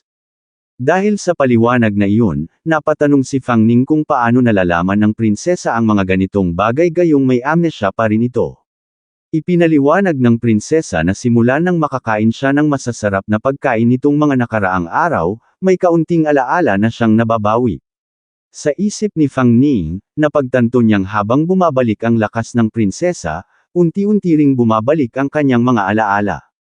Sinabi ni Fang Ning na marahil hindi siya nakawala kanina dahil kulang pa ang kanyang spiritual power. Ngunit itinama ito ng prinsesa. Ayon sa kanya, sa tulong ng kanyang soul power, naging sapat ang spiritual power ni Fang Ning upang makawala. Gayunpaman, aminado rin siyang masyado pang mahina ang paraan ng paggamit ni Fang Ning ng spiritual energy upang tuluyang masira ang soul technique ng kalaban. Kinakailangan pa raw niyang matutong pakawalan at kontrolin ang spiritual power sa loob ng kanyang katawan. Dahil dito, agad na nagtanong si Fang Ning kung paano niya mapapalabas ang kanyang spiritual energy. Ipinaliwanag ng prinsesa na karaniwan ay nangangailangan ito ng mahabang pagsasanay. Gayunpaman, may naisip siyang ibang paraan. Lumapit siya kay Fang Ning at sa isang kaakit-akit at mahinahong tinig ay hiniling na huwag itong magmadali at makinig ng mabuti. Kasabay nito, hinalikan ng prinsesa si Fang Ning. Bigla silang nahulog sa isang kakaibang espasyo, na labis na ikinagulat ni Fang Ning. Agad na ipinaliwanag ng prinsesa na ito ang dagat ng kamalayan ni Fang Ning, na kilala rin bilang kanyang spiritual world. Dahil sa kontratang namamagitan sa kanila, at habang lumalalim ang kanilang koneksyon, nagagawa na niyang pumasok sa lugar na ito kasama siya. Napatanong si Fang Ning kung ano ang kanilang ginagawa roon at nagpahayag ng pag-aalala na baka makatakas ang Ghost Infant. Ngunit tiniyak ng prinsesa na sa loob ng dagat ng kamalayan, mabagal ang pagdaloy ng oras kumpara sa labas. Hindi raw makakatakas ang kalaban sa panahong iyon. Idinagdag pa niya na tanging sa lugar na iyon lamang niya matutulungan si Fang Ning na maging pamilyar sa paggamit ng spiritual energy sa loob ng maikling panahon. Laking gulat ni Fang Ning nang biglang mawala ang kanilang mga kasuotan. Nang magtanong siya tungkol dito, ipinaliwanag ng prinsesa na ang kasuotan ay may malaking epekto sa pag-unawa sa spiritual energy, kaya kinakailangan itong alisin. Inutusan niya si Fang Ning na ipikit ang mga mata at damhin ang pagdaloy ng spiritual energy mula sa kanyang katawan, sundan ang galaw ng kanyang daliri, at subukang igalaw ang kapangyarihan. Sa sandaling iyon, nagliwanag ang buong katawan nilang dalawa. Naramdaman ni Fang Ning ang tila naglalagablab na kapangyarihan sa loob ng kanyang katawan. Sa wakas, napagtanto niya na ito pala ang tunay na spiritual power. Matapos lubusang maramdaman ni Fang Ning ang pagdaloy ng spiritual power sa loob ng kanyang katawan, itinuro ng prinsesa ang eksaktong kinaroroonan ng kanilang nakalaban. Sa sandaling iyon, malinaw na niyang nararamdaman ang presensya ng demonyo. Gayunpaman, hindi pa rin batid ng kanilang kalaban na natunto na sila ni Fang Ning. Sa kabilang panig, makikitang inuutusan ng batang demonyo ang lalaking kasama nito na agad na umalis sa lugar. Ramdam nito ang papalapit na panganib at hindi na nito balak pang ipagpatuloy ang laban. Napatanong ang lalaki kung ganoon ba talaga kalakas ang Soul Hunter na kanilang nakalaban kanina. Walang pag-aalinlangan ang sagot ng demonyo, kung mahina lamang daw ang kalaban, matagal na sana itong nalunod at namatay sa ilalim ng kanyang soul technique. Ayon sa kanyang pagsusuri, ang soul body ni Fang Ning ay hindi bababa sa level 4, at posibleng umaabot pa sa level 5 o mas mataas. Dahil dito, inutusan niya ang lalaki na dalhin siya palayo sa lugar. Pakiramdam niya raw ay papalapit na sila sa isang matinding panganib. Tiniyak naman ng lalaki na huwag mag-alala dahil ang kanilang base ay napapalibutan ng mga barrier at traps na may soul power. Ayon sa kanya, kung may manggahas mang lumapit, tiyak na magsisisi ito. Ngunit bago pa man sila tuluyang makalayo, bigla nilang narinig ang boses ni Fang Ning mula sa itaas. Lubos ang gulat ng dalawa nang marinig nilang binanggit ni Fang Ning ang kanilang gawain, ang pagkuha ng soul spirit mula sa isang buhay na tao at ang pagtakas upang makaiwas sa paghahabol ng pulisya. Dagdag pa ni Fang Ning, tila siya nga raw ang ikatlong Tomb Raider na nakatakas mula sa libingan ng prinsesa, kaya't binanggit niya ang pangalang Qu Jing. Labis ang pagkabigla ni Qu Jing nang marinig ang sariling pangalan mula sa bibig ni Fang Ning. Sa gulat at takot, agad na kumilos si Fang Ning at inilunsad ang pag-atake laban sa dalawa. Nakaiwas man sila sa unang salakay, mariing binalaan sila ng batang demonyo na huwag gawing biro ang kanilang kapalaran. Ngunit malamig lamang na tumugon si Fang Ning at sinabing subukan lamang siya ng kalaban. Mariing hinarap ni Fang Ning ang demonyo at tinanong kung naisip ba nito na darating ang araw na haharapin nito ang kahihinatnan ng pagkuha ng buhay ng iba. Inutusan niya itong ibigay ang high pin na hawak nito, at kung gagawin nito iyon, baka raw pag-isipan pa niyang bigyan ito ng mas mabilis na kamatayan. Dahil dito, kinuha ng demonyo ang hairpin at lantaran nitong inamin na iyon ang kanyang soul instrument. Kung iyon ang pakay ni Fang Ning, handa raw itong tuparin ang kanyang hiling. Kasabay nito, biglang lumitaw ang isang itim na bagay sa paligid nila at isang dambuhalang dragon ang sumulpot sa kanilang harapan. Sa kabila ng kanyang pagod sa paggamit ng orihinal na soul power, puno pa rin ng kumpiyansa ang demonyo. Isang bilog na nilalang ang kasunod na lumabas at mariing sinabi ng demonyo na titiyakin nitong magdurusa ang kaluluwa ni Fang Ning. Subalit sa isang simpleng hampas lamang ni Fang Ning, biglang naglaho ang bilog na nilalang, dahilan upang lubos na mabigla ang demonyo. Hindi nito maunawaan kung paano nabasag ang kanyang soul technique. Agad na umatake ang demonyo kasama ang kanyang dragon, ngunit sa parehong resulta, mabilis ding natalo ni Fang Ning ang dragon. Dahil dito, lalong nanginig ang demonyo sa takot sa harap ng di kapani-paniwalang lakas ng kanyang kalaban. Habang papalapit na ang susunod na pag-atake ni Fang Ning, biglang nagbago ang anyo ng batang demonyo. Mula sa anyo ng isang maliit na bata, nag-transform ito sa isang dambuhalang nilalang at muling naglunsad ng sunod-sunod na pag-atake. Sa pagkakataong iyon, biglang lumitaw ang prinsesa at nagpakawala ng isang matinding pag-atake na nagdulot ng pagsabog sa katawan ng demonyo. Sa gitna ng kaguluhan, nakuha ni Fang Ning ang hairpin na hawak ng demonyo. Ngunit bago pa man siya makalayo, muling gumapos ang itim na bagay sa kanyang mga braso. Kasabay nito, unti-unting nag-regenerate ang katawan ng demonyo at mariing sinabi na huwag niyang isipin na basta-basta makukuha ang hairpin. Sa sandaling iyon, habang naglalaban sina Fang Ning at ang demonyo, bigla na lamang hinigop ng prinsesa ang soul power ng demonyo, na ikinagulat nito. Dahil dito, agad na umatake ang demonyo at iginiit na ang hairpin ay ang soul instrument nito. Ngunit sinabi ni Fang Ning na kung kaya nitong pigilan siya, subukan nitong gamitin ang kapangyarihan ni Zhang Li at ang hairpin. Pagkatapos ay agad siyang umatake, at matagumpay na tinamaan ang demonyo. Habang unti-unting naglalaho ang demonyo, nagmamakaawa ito kay Fang Ning na ibalik ang soul instrument nito. Sinabi nitong iyon ang tanging pag-asa niya upang maging level 4 spirit. Wala pa raw siyang naipaghihiganti at kailangan pa niyang lumakas, kaya hindi niya matanggap ang mangyayaring pagkawala niya. Makalipas ang ilang sandali, biglang bumalik ang demonyong bata sa orihinal nitong anyong tao.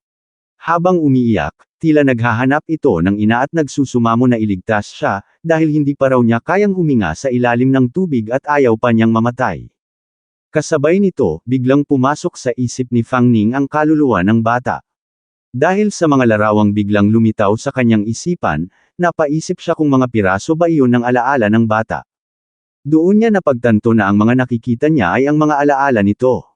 Naisip niya na dahil sa pagpapahalaga ng ilang tao sa mga lalaki kaysa sa mga babae, may mga magulang na nagkakaanak ngunit hindi naman pinapalaki ang kanilang mga anak. Ipinapanganak nila ang mga ito ngunit sila rin mismo ang lumulunod sa kanila. Sa mga alaala ng batang iyon, nakita niya ang isang malupit na pangyayari, pinatay ito ng sarili nitong ama agad matapos ipanganak. Dahil sa matinding pagnanais na mabuhay at sa puot na hindi niya nagawang maranasan ang buhay, naging isang masamang espiritu ang bata. Ang mga taong pinapatay nito ay mga projection ng sarili nitong ama. Pinagmumultuhan at pinapahirapan niya ang mga iyon, at pinapatay sa paraang katulad ng ginawa sa kanya noon. Sa ganitong paraan niya inilalabas ang galit at puot na matagal niyang kinimkim. Dahil dito, napatanong si Fang Ning sa kanyang sarili kung anong klaseng pagkahumaling ang nagpapanatili sa kanya na umiral sa loob ng libu-libong taon, nananatili sa libingan at hindi pinipiling maglaho. Makalipas ang sandali, may isang atake mula kay Fang Ning na madali niyang naharang. Pagkatapos ay sinabi niyang kahit nawala na ang soul infant ni Qiu Jing, nagawa pa rin itong umatake sa kanya. Habang nanginginig sa takot si Qiu Jing, sinabi ni Fang Ning na akala niya ay sinamantala nito ang kaguluhan kanina upang tumakas. Pagkatapos ay madaling pinutol ni Fang Ning ang kutsilyo ni Qiu Jing. Sa sobrang takot, napaupo na lamang si Qiu Jing sa lupa. Halos mabaliw ito habang sinasabi na dahil pinatay ni Fang Ning ang nilalang na iyon, tapos na ang lahat para sa kanya. Sigurado raw siyang hahanapin siya ng mga iyon at mamamatay siya. Dahil dito, agad siyang sinakal ni Fang Ning. Habang hirap na hirap huminga, nagmamakaawa si Qiu Jing na huwag siyang patayin. Sinabi ni Fang Ning na may itatanong siya at kailangan nitong sumagot ng maayos. Nang makita niyang nahihirapan ng huminga si Qiu Jing, agad niya itong binitawan. Pagkatapos ay tinanong niya kung paano nito nakilala ang soul infant na iyon. Ipinaliwanag ni Qiu Jing na mga kalahating taon na ang nakalipas, pumunta siya kay Chang Beidao upang magbigay ng impormasyon. Doon sinabi sa kanya na may malaking deal na naghihintay para sa kanya. Noong panahong iyon ay desperado siya sa pera, at napakalaki ng alok na kabayaran sa trabahong iyon. Dahil dito, isinama niya ang dalawa niyang kaibigan upang gawin ang trabaho. Nang tanungin ni Fang Ning kung sino si Chang Beidao, ipinaliwanag ni Qiu Jing na isa itong information broker sa kanilang linya ng trabaho. Malawak ang mga koneksyon nito at tila kumakatawan sa isang malaking puwersa. Alam nito kung saan makakahanap ng mga bagay na hindi pa natutuklasan, at marami sa mga naging trabaho ni Qiu Jing ang dumaan sa mga koneksyon nito. Ang deal na ibinigay sa kanila ay tungkol sa paghuhukay ng isang bagay sa libingan ng prinsesa. Ngunit wala itong ibinigay na malinaw na detalye. Sa halip, binigyan lamang siya ng isang napakalumang jar. Sinabi nito na maaari lamang buksan ang jar sa loob ng libingan ng prinsesa, at kailangan nilang gamitin iyon upang matukoy kung ano ang dapat hukayin. Gayunpaman, dahil sa matinding pag-uusisa, binuksan ni Qiu Jing ang jar sa hotel bago pa man sila pumunta sa libingan. Pagkabukas niya nito, lumabas ang isang ghost infant mula sa loob. Napakakatakot ng nangyari. Buong gabi siyang pinahirapan nito at kalaunan ay pumasok pa sa kanyang katawan. Sa paraang iyon, unti-unting kinuha ng nilalang ang kanyang konsensya. Nang magkamalay siya, nasa loob na siya ng libingan ng prinsesa kasama ang dalawa niyang kaibigan. Hindi niya alam kung ano ang nangyari sa pagitan ng mga sandaling iyon. Sa isang punto, bigla siyang nakaramdam na pinakawalan siya ng nilalang sa kontrol nito at dumaan ito sa ilalim ng lupa. Dahil dito, naisip niya na iyon na ang pagkakataon niyang makawala. Kaya agad niyang sinabi sa kanyang mga kasama ang buong nangyari. Ngunit nang tangka nilang tumakas, biglang lumitaw mula sa lupa ang nilalang habang hawak ang isang hairpin at kumapit sa kanya. Kasabay nito, maraming ghostly figures ang lumitaw mula sa iba't ibang direksyon at nagsimulang sumalakay sa kanila. Dahil ayaw niyang mamatay, napilitan siyang pumayag sa kasunduan ng nilalang na manghuli ng mga tao para dito. Sa huli, dinala siya nito palabas. Ngunit ang dalawa niyang kaibigan ay hinayla ng mga ghostly figures papunta sa kailaliman ng kagubatan. Nang malaman ni Fang Ning ang nangyari sa mga kasama ni Qiu Jing, ipinaliwanag nito na naaresto ang mga iyon dahil sa kanilang ginawa. Aminado rin siyang napilitan lamang siyang pumatay. Ayon sa kanya, pinilit siya ng nilalang na iyon na makipagtulungan. Ipinangako raw nito na kung tutulong siya sa panghuhuli ng mga tao, bibigyan siya ng malaking yaman at tutulungan siyang makaiwas sa paghahabol ng pulis. Ngunit kung tatanggi siya, papatayin siya nito. Dahil dito, sinabi ni Qiu Jing na wala siyang ibang pagpipilian kundi makipagtulungan. Gusto pa raw niyang mabuhay. Kailangan pa niyang mag-ipon ng pera para sa kanyang anak na malubha ang sakit at naghihintay sa kanya. Hindi raw niya kayang mamatay dahil siya na lamang ang natitira para sa bata. Matapos marinig iyon, sinabi ni Fang Ning na siya pa rin ang tumulong sa nilalang upang manghuli ng mga tao at malinaw na naging kasabwat siya. Idinagdag pa niya na sinasabi ni Qiu Jing na hindi siya pwedeng mamatay, ngunit paano naman ang mga taong nahuli nila? May mga pamilya rin ang mga iyon, may mga anak, asawa, at magulang, na ngayon ay nagdurusa ng higit pa kaysa sa kanya. Sa mga salitang iyon, agad na lumuhad si Qiu Jing at paulit-ulit na humingi ng paumanhin at kapatawaran. Nakiusap siyang huwag siyang patayin at huwag siyang dalhin sa pulisya. Inamin niya na nagkasala siya at nakagawa ng mga kasalanang hindi mapapatawad. Marami raw siyang pamilya at taong nasaktan. Ngunit ang anak niya ay malubha ang sakit at kailangan pa niyang mag-ipon ng pera para dito. Wala na raw ina ang bata at siya na lamang ang natitirang magulang nito. Galit na sinabi ni Fang Ning na hindi sa kanya dapat humingi ng tawad si Qiu Jing. Ang mga tunay na dapat niyang hinga ng kapatawaran ay ang mga pamilyang nawala ng mga anak, asawa, at ama na hindi na nila muling makikita. Pagkatapos ay nagtanong si Fang Ning ng isa pang mahalagang bagay, kung nasaan si Chang Bei daw at kung paano ito kinokontak. Ipinaliwanag ni Qiu Jing na si Chang Bei daw ay palaging misteryoso at walang tiyak na kinaroroonan. Karamihan sa mga gawain ay inaayos lamang sa pamamagitan ng mga online postings. Dinadala nila ang mga bagay sa mga itinalagang lugar at ang bayad ay ipinapadala sa mga overseas accounts. Kapag kailangan nitong makipagkita, ito mismo ang kumo-contact sa kanila. Hindi nila alam kung saan ito matatagpuan. Pagkatapos noon, hiniling ni Fang Ning ang numero ni Qiu Jing na ikinagulat nito. Kaya sinabi ni Fang Ning na ibigay na lamang ito agad. Ibinigay din niya ang sarili niyang contact information at sinabi na kung sakaling magpakita si Chang Bei daw sa susunod, kailangan siyang kontakan kaagad. Dahil dito, nagulat si Qiu Jing at nagtanong kung pinapakawalan na ba siya at kung hindi na siya ire-report sa pulisya. Ipinaliwanag ni Fang Ning na wala na ang tulong ng kaluluwang iyon, kaya malamang na mahuhuli rin siya sa lalong madaling panahon. Bago pa mangyari iyon, kung gusto niyang mailigtas ang kanyang anak, dapat na niyang gawin ang lahat ng kailangan. Tungkol naman sa mga pamilya ng mga biktima, sinabi ni Fang Ning na sigurado siyang tutulungan din ni Qiu Jing ang mga iyon. Muling nagpasalamat si Qiu Jing at sinabi na alam na niya ang dapat niyang gawin. Habang papaalis si Fang Ning, sinabi pa niya na kapag gumaling na ang anak nito, dapat nitong ituwid ang bata at huwag hayaang tahakin ang maling landas na tinahak niya noon. Pagkasabi nito, biglan na lamang naglaho si Fang Ning mula sa harapan ni Qiu Jing. Naiwan si Qiu Jing na nagsabing nagpapasalamat siya kay Fang Ning at nangakong kapag natapos na niya ang dapat niyang gawin, kusa siyang susuko.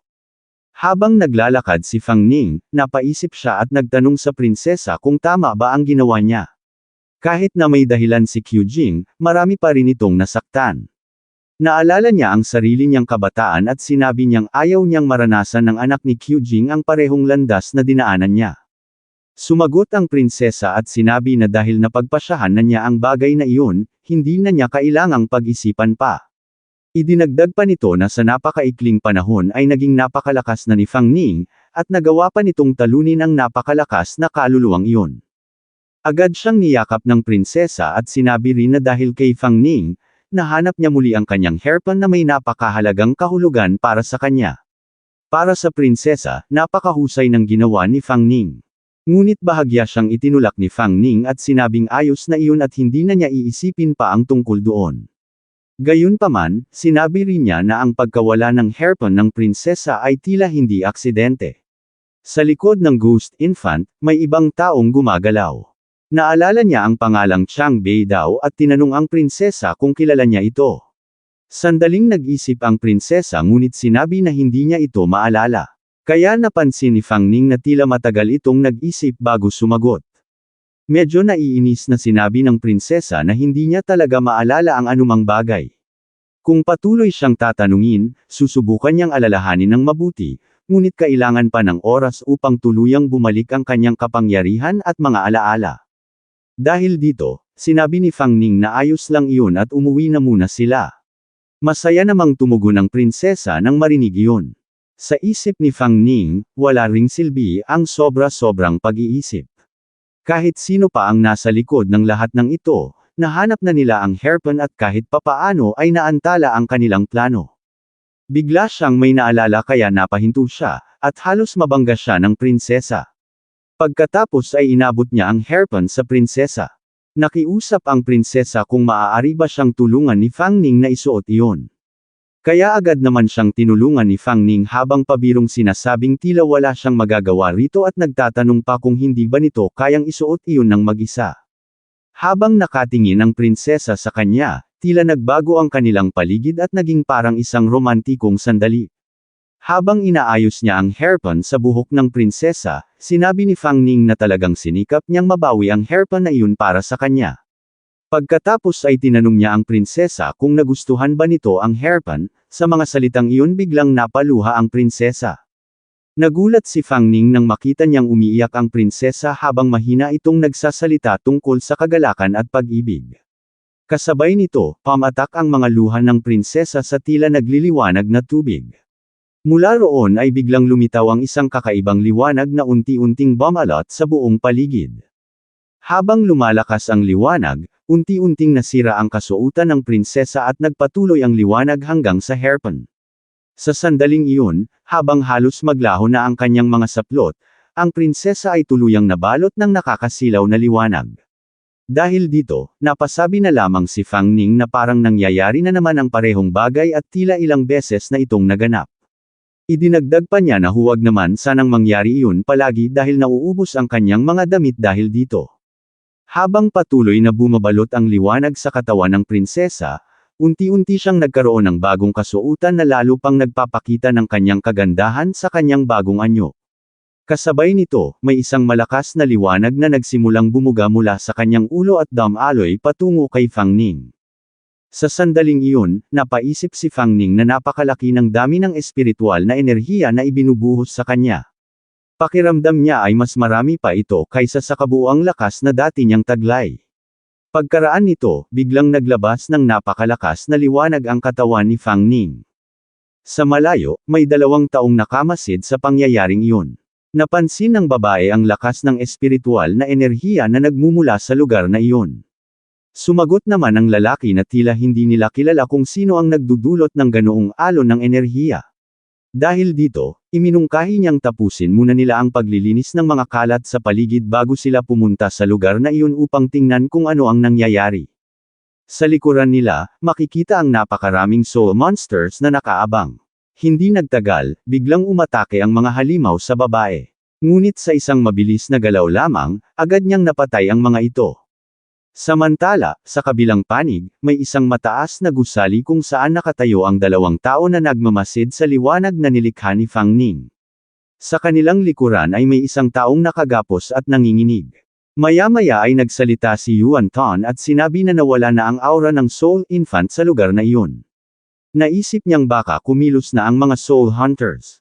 Inis niyang sinabi na katangahan iyon dahil sinabi na niyang huwag masyadong magpasikat ang nilalang na iyon. Sumagot naman si Chang Beidao na hayaan na lamang iyon. Para sa kanya, isa lamang eksperimento ang nangyari, at kung mamatay man ang nilalang ay wala na silang magagawa. Gayunpaman, kailangan pa rin nilang alamin kung sino ang kumilos upang hindi magduda ang doktor sa kanila.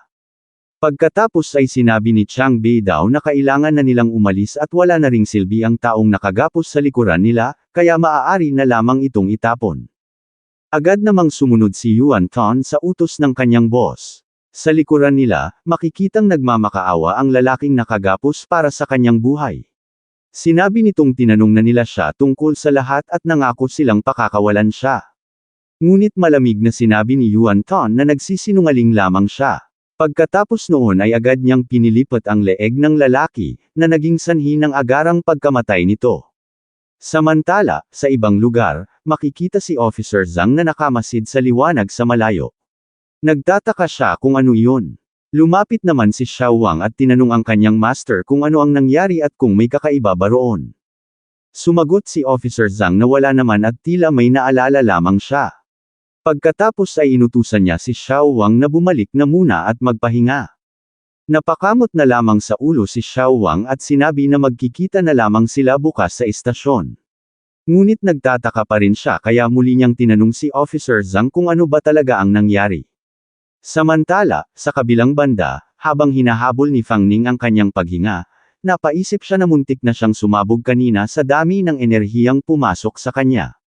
Ngunit biglang nakaramdam ang prinsesa ng presensya ng ibang tao. Dahil dito, sinabi niyang may paparating at kailangan na nilang umalis agad.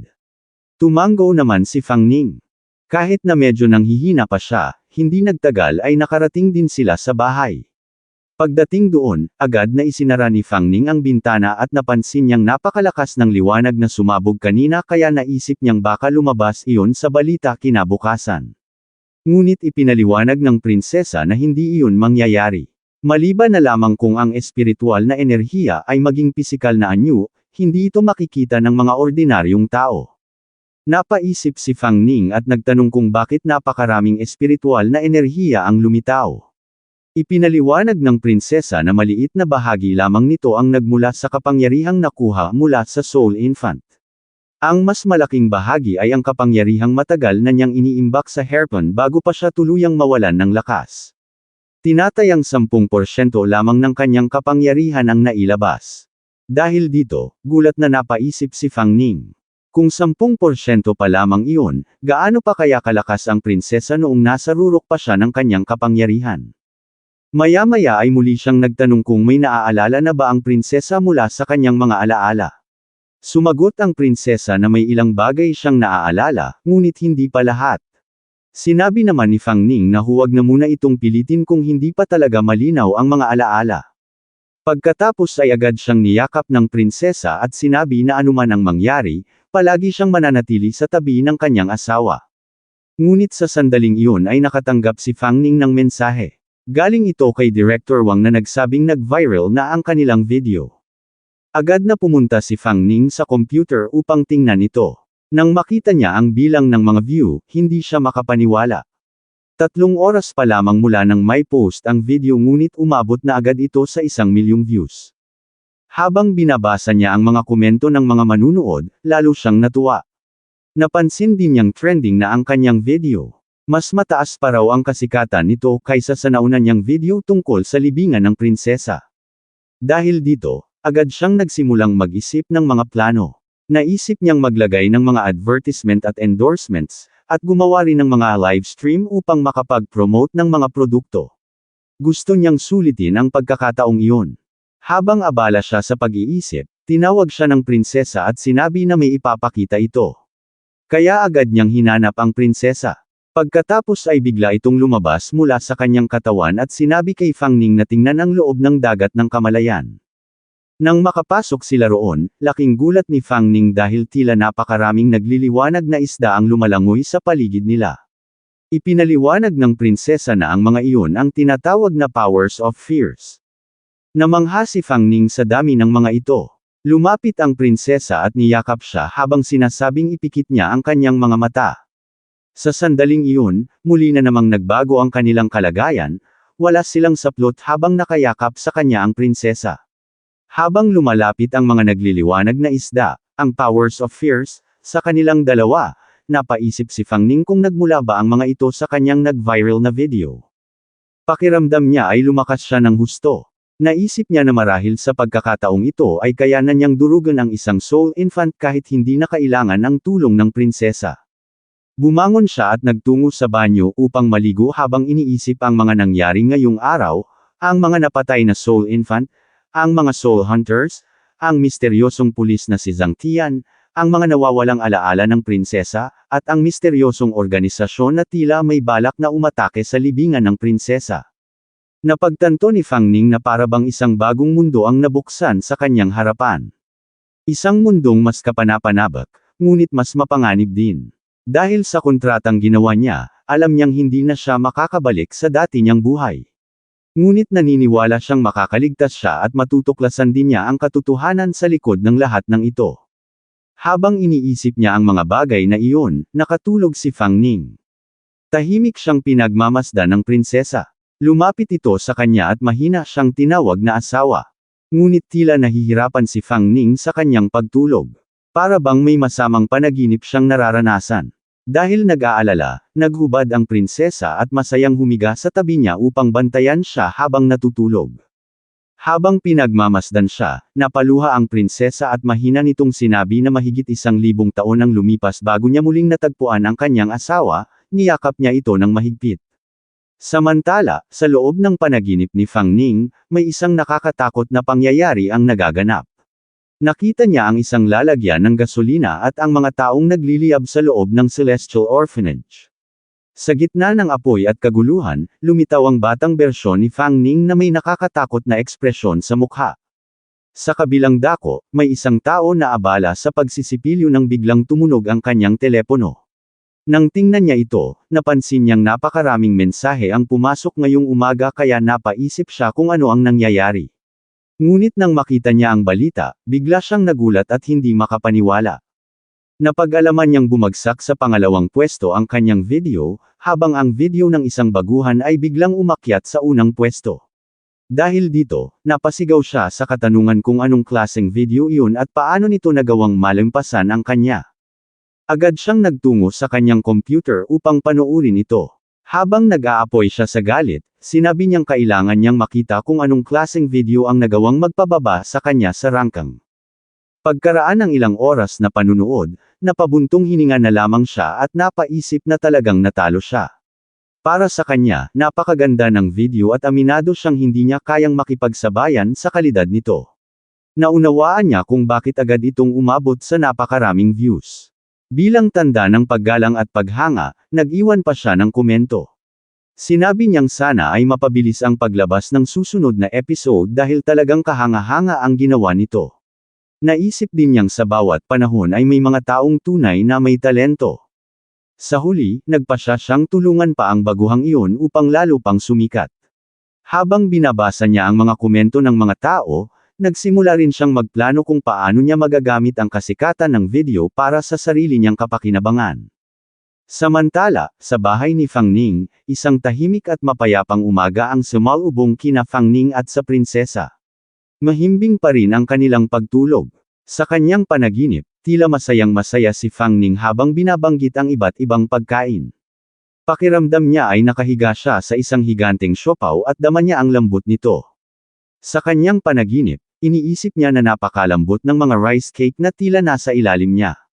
Para bang makinis at napakasarap ng pakiramdam ng mga ito. Ngunit nang magsimula siyang magising, napaisip siya kung panaginip lamang ba iyon. Para kasing napakatotoo ng pakiramdam.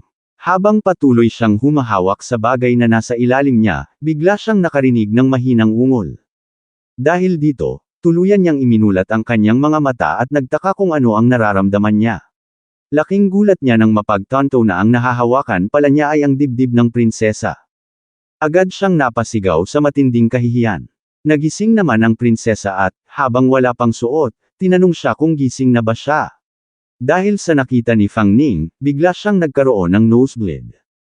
Lumapit ang prinsesa sa kanya dahil sa pag-aalala, ngunit agad niya itong pinigilan at sinabing huwag itong gumalaw. Pagkatapos ay mabilis siyang tumakbo upang kumuha ng tisyo, habang ang prinsesa ay nananatiling naguguluhan sa nangyayari. Paglingon niya, sinabihan niya ang prinsesa na magsuot na ito ng damit. Dahil dito ay tila nainis ang prinsesa. Sa sandaling iyon, nabalot ng liwanag ang hubad niyang katawan. Pagkaraan ng ilang sandali, sinabi ng prinsesa na nakapagbihis na siya. Nang tumingin si Fang Ning, laking gulat niya sa kanyang nakita. Nakatayo sa harapan niya ang isang napakaganda at kaakit-akit na prinsesa. Gayunman, napansin niya ang isang bagay kaya agad siyang nagtanong kung bakit hindi na ito natatakot sa liwanag ng araw. Ipinaliwanag ng prinsesa na bahagya na niyang nabawi ang kanyang lakas kaya nagagawa na niyang manatiling aktibo kahit sa umaga. Napansin din ni Fang Ning na tila iba ang paraan ng pagbibihis nito kumpara noon. Ipinaliwanag ng prinsesa na dati ay sinabi ni Fang Ning na medyo nakakaabala sa kanya ang mahaba niyang kasuotan, kaya binago niya ang estilo nito. Habang iniisip iyon ni Fang Ning, napaisip siya kung ang prinsesa ba ay talagang isang ordinaryong kaluluwa, dahil nagagawa na nitong kumilos kahit sa araw. Biglang niyakap ng prinsesa si Fang Ning at masayang sinabi na isuot niya ang isang bagay. Ngunit sa sandaling iyon ay tumunog ang telepono ni Fang Ning. Kaya sinabi niya sa prinsesa na sasagutin lamang niya ang tawag. Pagkasagot niya, nalaman niyang si Director Wang ang tumatawag. Agad niya itong kinausap, at sinabi ni Director Wang na nangunguna na sa trending list ang kanilang video. Sumagot naman si Fang Ning na nakita na niya iyon. Nagpatuloy si Director Wang at ipinaliwanag na marami ng ahensya ng advertising ang gustong maglagay ng ad sa susunod nilang video. Ayon sa kanya, ang isang advertisement pa lamang ay nagkakahalaga na ng libu-libong dolyar. Gayunpaman, mahinahong sinabi ni Fang Ning na huwag muna nilang madaliin ang sagot. Ipinaliwanag niyang bago pa lamang sila sa larangang ito at dalawa pa lamang ang kanilang nagagawang video. Para sa kanya, sayang naman ang tiwala ng kanilang mga tagahanga kung agad nilang uubusin ang interes ng mga ito. Pagkatapos ay naitanong ni Fang Ning kay Director Wang kung mayroon ba itong karanasan sa pagmamanage ng mga account. Sumagot naman si Director Wang na may kaunti siyang karanasan, ngunit sa ngayon ay mayroon pa lamang siyang humigit kumulang 20,000 taga-subaybay, na mas mababa kumpara sa dami ng followers ni Fang Ning. Dahil dito ay nagtanong siya kung bakit iyon itinatanong ni Fang Ning. Ipinaliwanag ni Fang Ning na maaaring maging abala siya sa paggawa ng mga video, kaya iniisip niyang ipamahala na lamang kay Director Wang ang account. Iminungkahi rin niyang makipagtulungan sila sa isa't isa sa pangmatagalan. Siya na raw ang bahala sa paggawa ng content at pag-shoot ng video, habang si Director Wang naman ang mga ngasiwa sa pag-edit at pamamahala ng account. Dagdag pa niya, maaari nilang hatiin ng patas ang kita at sabay nilang palakasin ang account. Nagulat si Director Wang sa alok at nag-alinlangan kung kakayanin ba nila ang ganoong partnership. Ipinaliwanag niyang maliit lamang ang kanilang studio at kung isa sa alang-alang ang kasikatan at potensyal ni Fang Ning ngayon, medyo kinakabahan sila. Ngunit sinabi ni Fang Ning na ayos lamang iyon. Ibinahagi niyang nasiyahan siya sa kanilang nakaraang dalawang collaboration, at bukod pa roon ay maganda ang impresyon niya sa mga tao sa studio ni Director Wang. Kaya tinanong niya ito kung ayaw ba nitong makipagtulungan sa kanya. Agad namang tumugon si Director Wang na handa silang makipagtulungan. Pagkatapos ay napag-usapan nila kung paano hahatiin ang kita. Una ay iminungkahi ni Director Wang na baka maaari nilang kunin ang 2/3, ngunit agad din niyang binawi iyon at sinabing kahit 1/3 na lamang ay ayos na. Idinagdag pa niya na kung pumayag si Fang Ning, gagawa siya ng kontrata at ipapadala iyon. Ngunit sa halip ay sinabi ni Fang Ning na ibibigay na niya sa kanila ang 3/3. Ipinaliwanag ni Fang Ning na noong una ay lumapit siya sa maraming kumpanya, ngunit nang marinig ng mga ito ang alok niyang 1,000 yuan, agad siyang tinanggihan. Hindi raw alam ng mga iyon na iyon na lamang ang natitira niyang pera noong panahong iyon. Nang halos mawala na siya ng pag-asa, si Director Wang lamang ang tumugon sa kanya at nagbigay ng sapat na respeto at maayos na serbisyo. Matagal na raw niyang gustong magpasalamat sa kanila dahil doon. Dahil dito ay halos maiyak si Director Wang habang sinasabing tungkulin lamang nila iyon. Para sa kanila, mahalagang ibigay ang buong kakayahan at sikaping mapaligaya ang kliyente, at iyon ang palagi nilang pinagsisikapan. Tiniyak din niya kay Fang Ning na gagawin nila ang lahat upang maayos na mapamahalaan ang account na iyon. Sa huli ay sinabi ni Fang Ning na ipadala na lamang sa kanya ang kontrata mamaya dahil marami pa siyang kailangang asikasuhin. Idinagdag din niyang ipinauubaya na niya sa kanila ang pamamahala ng video account. Sa isip ni Fang Ning, hindi niya inakala na magiging ganoon ito kasikat, kaya naman napakaraming powers of fear ang nakuha nila. Naisip din niya kung gaano pa kaya karaming powers of fear ang kakailanganin upang tuluyang maibalik ang lakas ng prinsesa. Dahil dito ay tinawag niya ang prinsesa, at agad naman itong lumapit habang nagtatanong kung ano ang problema. Ipinaalam ni Fang Ning na nais niyang malaman kung sapat ba ang powers of fear na nakuha nito kahapon at kung nakatulong ba iyon upang manumbalik ang lakas nito. Ipinaliwanag ng prinsesa na ang dami ng powers of fear na nakuha niya kahapon ay hindi kasing dami ng unang pagkakataon nilang nagkita sa libingan. Dahil dito, malayo pa raw siya sa ganap na paggaling. Dahil dito ay nagtanong si Fang Ning kung gaano pa karami ang kailangan. Bilang sagot, ipinakita ng prinsesa ang isang bilog na tila walang laman at ipinaliwanag na sa pinakamataas niyang lakas ay dapat na puno iyon. Muling nagtanong si Fang Ning kung mahaba pa ba ang kanilang tatahakin at kung gaano kalaki ang tsansa nilang talunin ang halimaw sa Haiyuan Elementary. Kumpiyansang sinabi ng prinsesa na dapat ay may 100% silang katiyakan. Dahil dito ay agad na nagpasya si Fang Ning na kumain muna sila at magpahinga upang makapag-refresh. Pagkatapos ay babalik sila sa Haiyuan Elementary mamayang gabi. Masaya namang tinanggap ng prinsesa ang balitang iyon at nabanggit pa nitong masarap ang pagkain ngayong gabi. Kinagabihan, handa na si Fang Ning. Binuksan niya ang bintana at sinabi sa prinsesa na maghanda na sa kanilang pag-alis. Excited namang tumugon ang prinsesa at agad nitong hinawakan ang balikat ni Fang Ning. Sa isang mabilis na galaw ay lumipad silang dalawa patungo sa Haiyuan Elementary School. Samantala, sa harapan ng Haiyuan Elementary School, may dalawang lalaki na nagkukubli sa ilalim ng isang puno. Habang nakatanaw sa madilim na gusali, nagtanong si Mao Xing kay Zhang Xiao, kung sigurado ba itong doon talaga sila magre-record ng video. Agad naman siyang pinagsabihan ni Zhang Xiao at hinampas ng malakad sa ulo. Ayon dito, syempre doon sila magre-record. Hindi daw ba niya nakita ang video na kasalukuyang nasa top trending? Dagdag pa niya, mismong sa lugar na iyon kinunan ang video. Dahil mga taga-Haicheng sila, alam nila ang sekreto ng lugar na iyon, at tiyak na makakatulong iyon upang mapunta rin sila sa trending page. Para kay Zhang Xiao, hindi nila maaaring palampasin ang ganitong pagkakataon. Nag-alinlangan naman si Mao Xing at mahinang nagsabi na may mga kwento raw na may multo sa lugar na iyon. Napangiti lamang si Zhang Xiao habang tumatawa. Para sa kanya, puro kalokohan lang iyon. Sigurado raw siyang gawa lang iyon ng editing software at mga props. Bukod pa roon, napakarami na ngayong mga video tungkol sa espiritu sa internet. Tanong pa niya kay Mao Xing kung talagang naniniwala ito na may mga multo. Ngunit bigla na lamang silang nagulat nang may humawak sa balikat ni Zhang Xiao mula sa likuran. Sa sobrang gulat, napasigaw at napatakbo sa takot ang dalawa. Iniisip na isang multo ang humawak sa kanila. Ilang sandali lang ay napagtanto nilang ang taong iyon ay ang kanilang kasamahan na si Lin Wan. Dahil sa inis, agad silang pinagsabihan ni Lin Wan. Hindi daw ba't nagkasundo silang magkita sa harap ng Haiyuan Primary School? Paano nila siya napagkamalang multo? Tinawag pa niya silang mga tanga at sinabing kung ganoon sila kaduwag, mas mabuti pang umuwi na lang sila. Makikitang nanginginig pa rin sa takot ang dalawa, ngunit nagkunwaring natawa si Zhang Xiao at sinabing hindi rin naman sila nagkakamali. Puro abandonadong gusali ang paligid at gabi na, kaya talagang medyo nakakatakot ang lugar. Sumingit naman si Mao Xing at tinawag si Lin Wan sa palayaw nitong Big Sis. Sinabi niya na sa video na kanilang napanood ay halatang gumamit ng props at mahusay na editing at special effects ang mga gumawa. Samantalang sila ay wala man lang anumang paghahanda.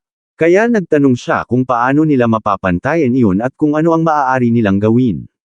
Nena si Lin Wan sa tanong at tinulak ang mukha ni Mao Xing. Para sa kanya, saan naman sila kukuha ng pera para gumawa ng props o magpagawa ng special effects? Ang pakay lang naman nila ay sumabay sa kasalukuyang uso. Pagkatapos ay may naisip siyang ideya. Iminungkahi niya na ang pamagat ng kanilang video ay, pagbubunyag ng katotohanan sa trending video, ang tunay na kalagayan ng Haiyuan Primary School. Napabilib si Zhang Xiao sa ideyang iyon. Sinabi niyang talagang magaling si Big Sis, kaya hindi na nakapagtataka kung bakit ito ang may pinakamaraming fan sa kanilang lahat. Dahil dito, nagpasya si Lin Wan na oras na para kumilos sila. Ngunit biglang pinigilan siya ni Mao Xing at sinabing sandali lang. May naririnig daw siyang kakaibang tunog mula sa likuran nila.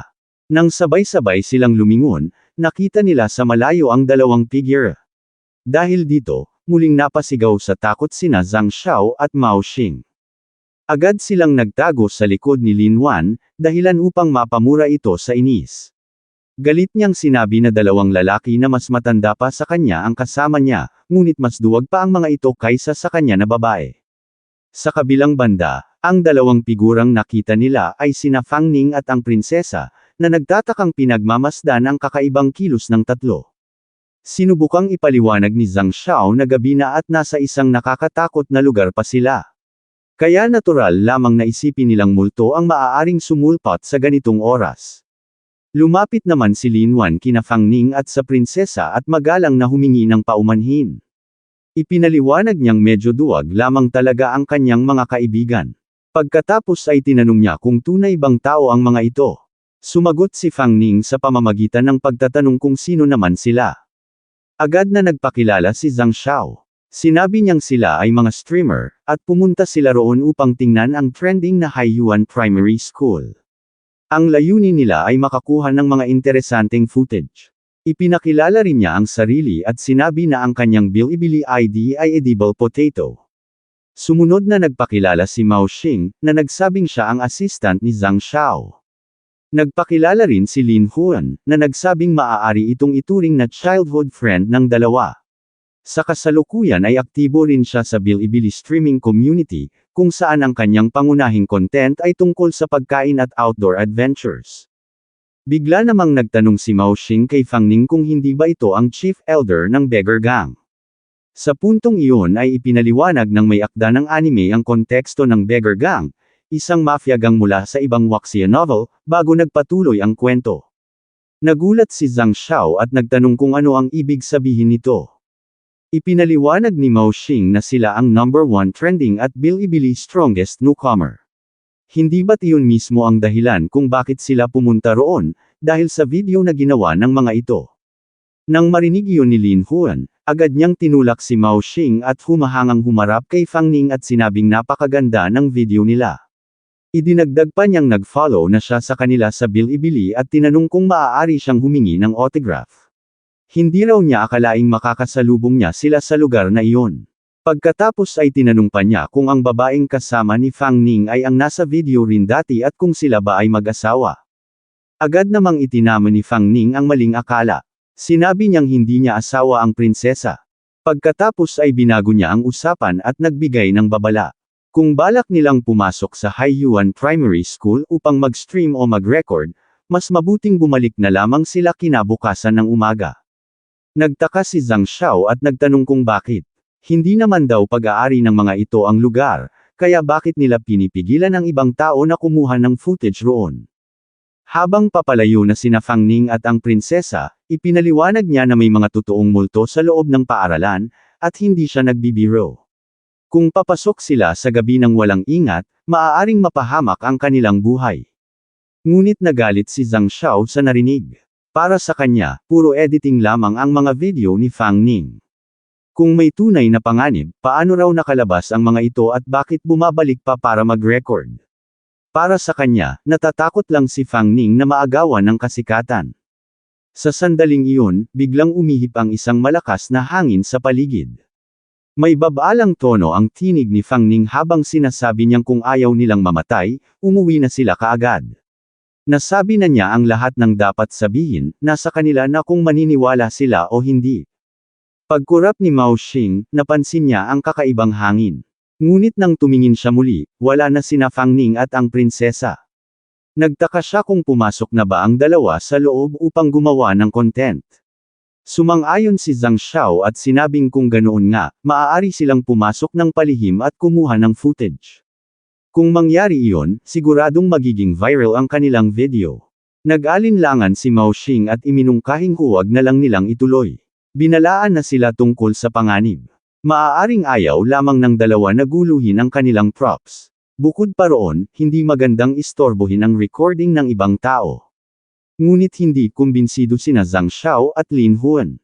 Sinabihan siya ni Lin Huan na tigilan na ang pag-aalala. Gusto niyang makita kung paano ginagawa ang mga video na iyon at baka makahanap sila ng magandang pagkakataon.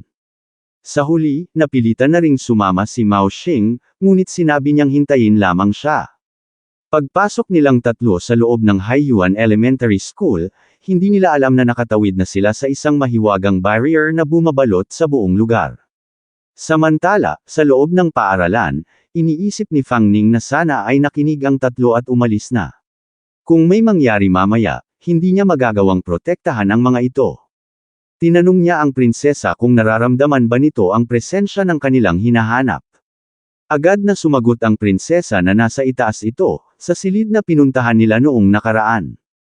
Ibinigay ni Fang Ning ang kanyang cellphone sa prinsesa at sinabing magandang trabaho, at oras na para simulan ang pagre-record. Habang paakyat sila sa hagdan, nagsimulang magsalita si Fang Ning sa kanyang mga manunood.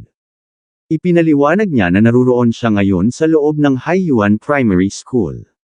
3 araw na ang nakalipas mula nang makatagpo siya roon ng isang hindi kilalang halimaw. Dahil sa tindi ng laban noon, napilitan siyang umatras.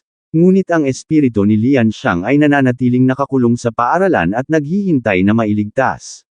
Dahil dito, bumalik siya upang tapusin ang laban na kanyang sinimulan. Kasabay ng isang malakas na sipa, binuksan niya ang pinto ng silid. Ngunit pagpasok nila, napaisip si Fang Ning. Wala roon ang kanilang hinahanap. Sa sandaling iyon, napansin ng prinsesa ang isang sukli na naglalabas ng kakaibang spiritual energy. Habang inaabot ni Fang Ning ang sukli, sinabi niyang maaaring iyon ang pinakamahalagang pag-aari ni Lian Xiang, at may malalim itong koneksyon sa kanya. Sa pamamagitan nito ay maaari niyang matuntan ang espiritu nito. Ngunit bago pa man niya mahawakan ng sukli, bigla itong nagliwanag ng matindi, dahilan upang mapa-atras siya. Kasabay nito ay umalangaw-ngaw ang isang nakakatakot na tinig. Sa wakas ay bumalik na raw siya. Muling sumulpat ang halimaw na kanilang nakalaban noon at agad itong naglunsad ng mabangis na pag-atake. Sinabi nitong ngayong naroon na si Fang Ning, hindi na ito makakalabas pa, dahil nakapwesto na ang barrier.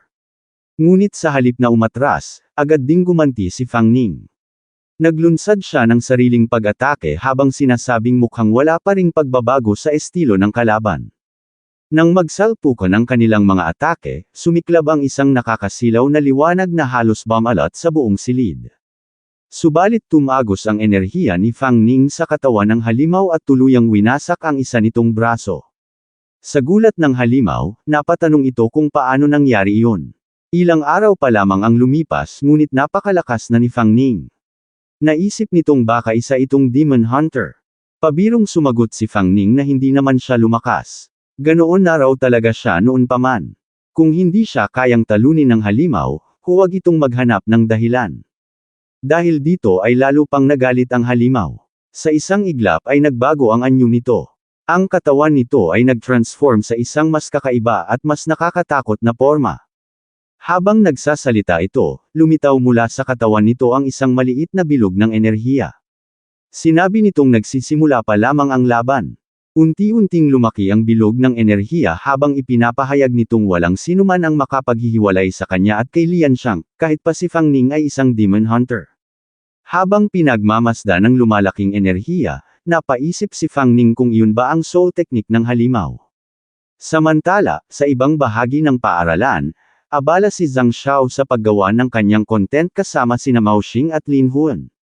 Binabati niya ang kanyang mga manunood habang ipinapaliwanag na naruroon sila sa harap ng Haiyuan Primary School, isang lugar na maraming kwento at misteryo.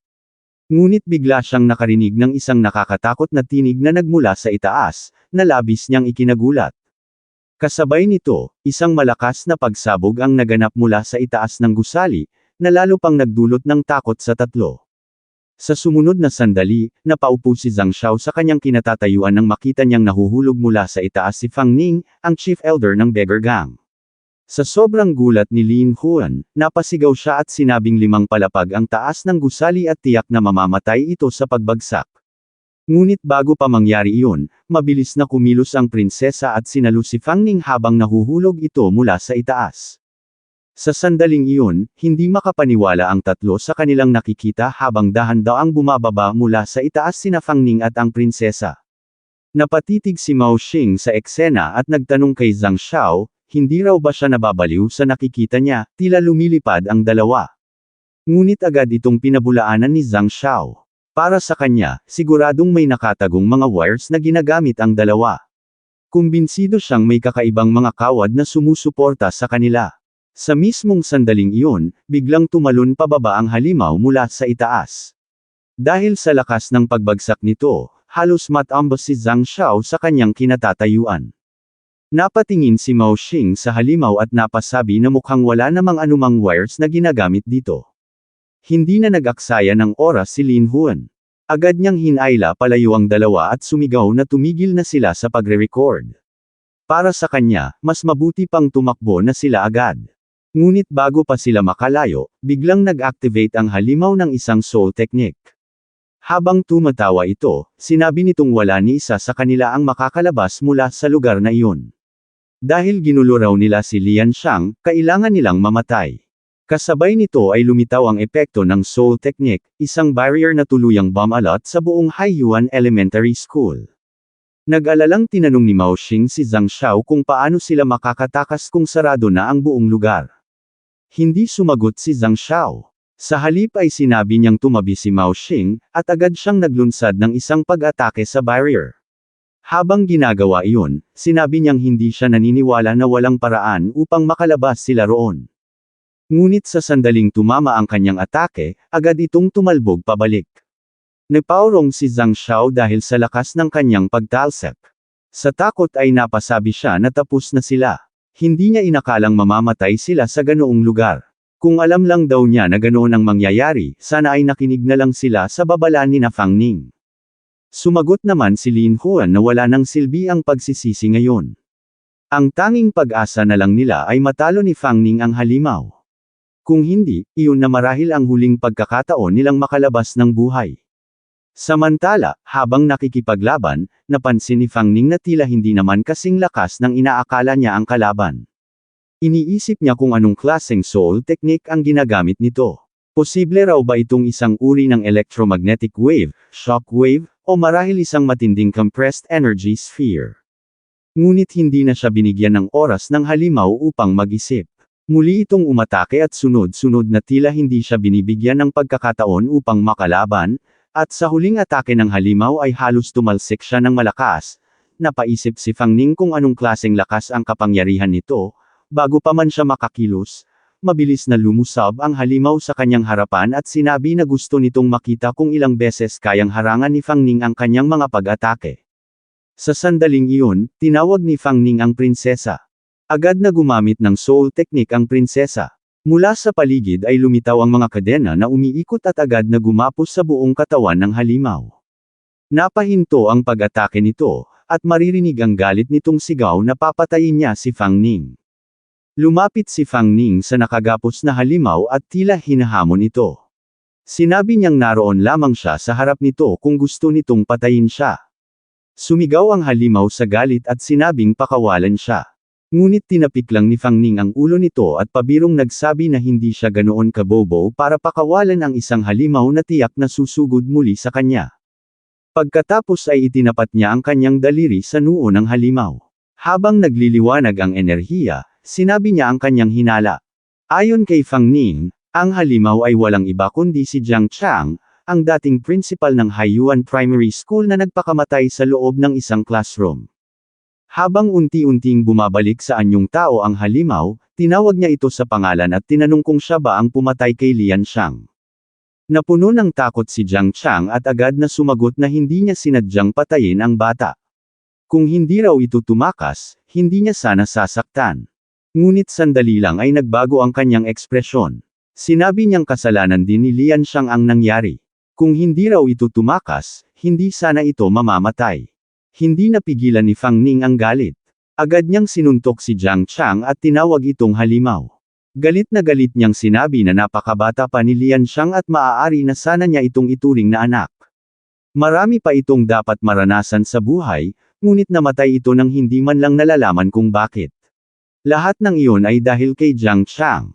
Tinanong pa niya kung may anak ba ang principal at kung naisip ba nito ang sakit na mararamdaman ng mga magulang ng bata. Sa galit ay sinigawan siya ni Jiang Chang na tumahimik at nagmamakaawang tumigil siya. Ngunit hindi tumigil si Fang Ning at tinanong kung nasaan si Lian Shang. Tumanggi si Jiang Chang na sabihin ang lokasyon nito. Hindi raw niya ibibigay ang bata sa kanya. Kasabay ng kanyang galit, biglang naglabas si Jiang Chang ng napakalakas na spirit power na sumire sa mga kadena na nakagapos sa kanya. Nag-alala ang prinsesa at nagbabala kay Fang Ning na mag-ingat. Agad na sumugod si Jiang Chang at tumama ang kanyang atake kay Fang Ning, dahilan upang tumalsik ito at bumangga sa isang gusali ng Haiyuan Elementary School. Habang tila nawawala sa katinoan si Jiang Chang, nagtanong ang prinsesa kung ano ang nangyari. Para sa kanya ay bigla itong naging mas malakas. Muli ring naglabas ng soul technique si Jiang Chang, at mula sa lupa ay lumitaw ang malalakas na enerhiya. Ipinahayag niyang walang sinuman ang makapaghihiwalay sa kanya at kay Lian Shang. Isang malakas na pagsabog ang sumunod, dahilan upang mapa-atres si Fang Ning. Sa isip niya ay nagtataka siya kung paano biglang lumakas ang kalaban. Napaisip pa siya kung anong klaseng kontrabida ang nasa harap niya dahil lamang sa sobrang mayabang, at kung baka siya pa ang nagiging masyadong mayabang. Sa sandaling iyon, hinawakan ng prinsesa ang kanyang kamay at muling pinakawalan ang mga kadena. Ngunit mabilis itong napigilan ni Jiang Chang. Sa isang iglap ay nasa tabi na ito ng prinsesa at agad na umatake. Naharangan ni Fang Ning ang atake, ngunit dahil sa lakas ng puwersa ay tumalsik siya at bumangga sa isang pader. Nag-alala ang prinsesa at tinanong kung ayos lamang siya. Sumagot si Fang Ning na ayos lang siya at sinabihan siyang magtiwala sa tibay ng kanyang katawan.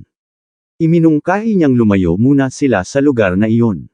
Ngunit sa isip niya ay malinaw na lumalakas ang kalaban habang tumatagal ang laban. Alam niyang hindi niya ito kayang labanan ng harapan.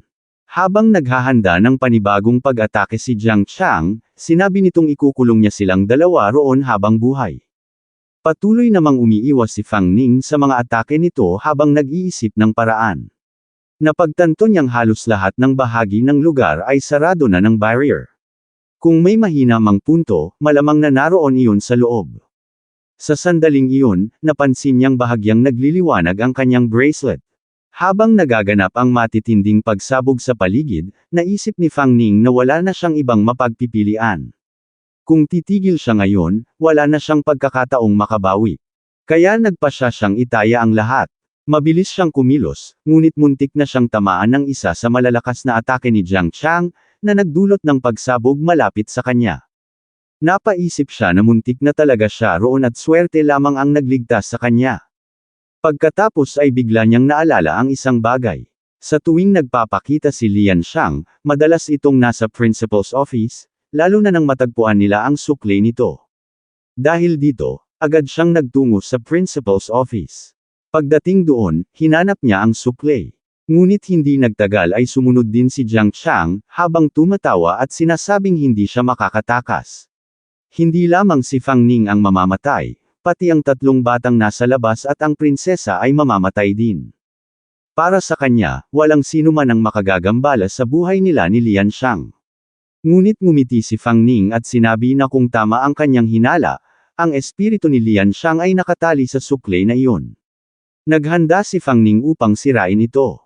Nagulat si Jiang Chang at agad na kumilos upang pigilan siya. Ngunit huli na ang lahat.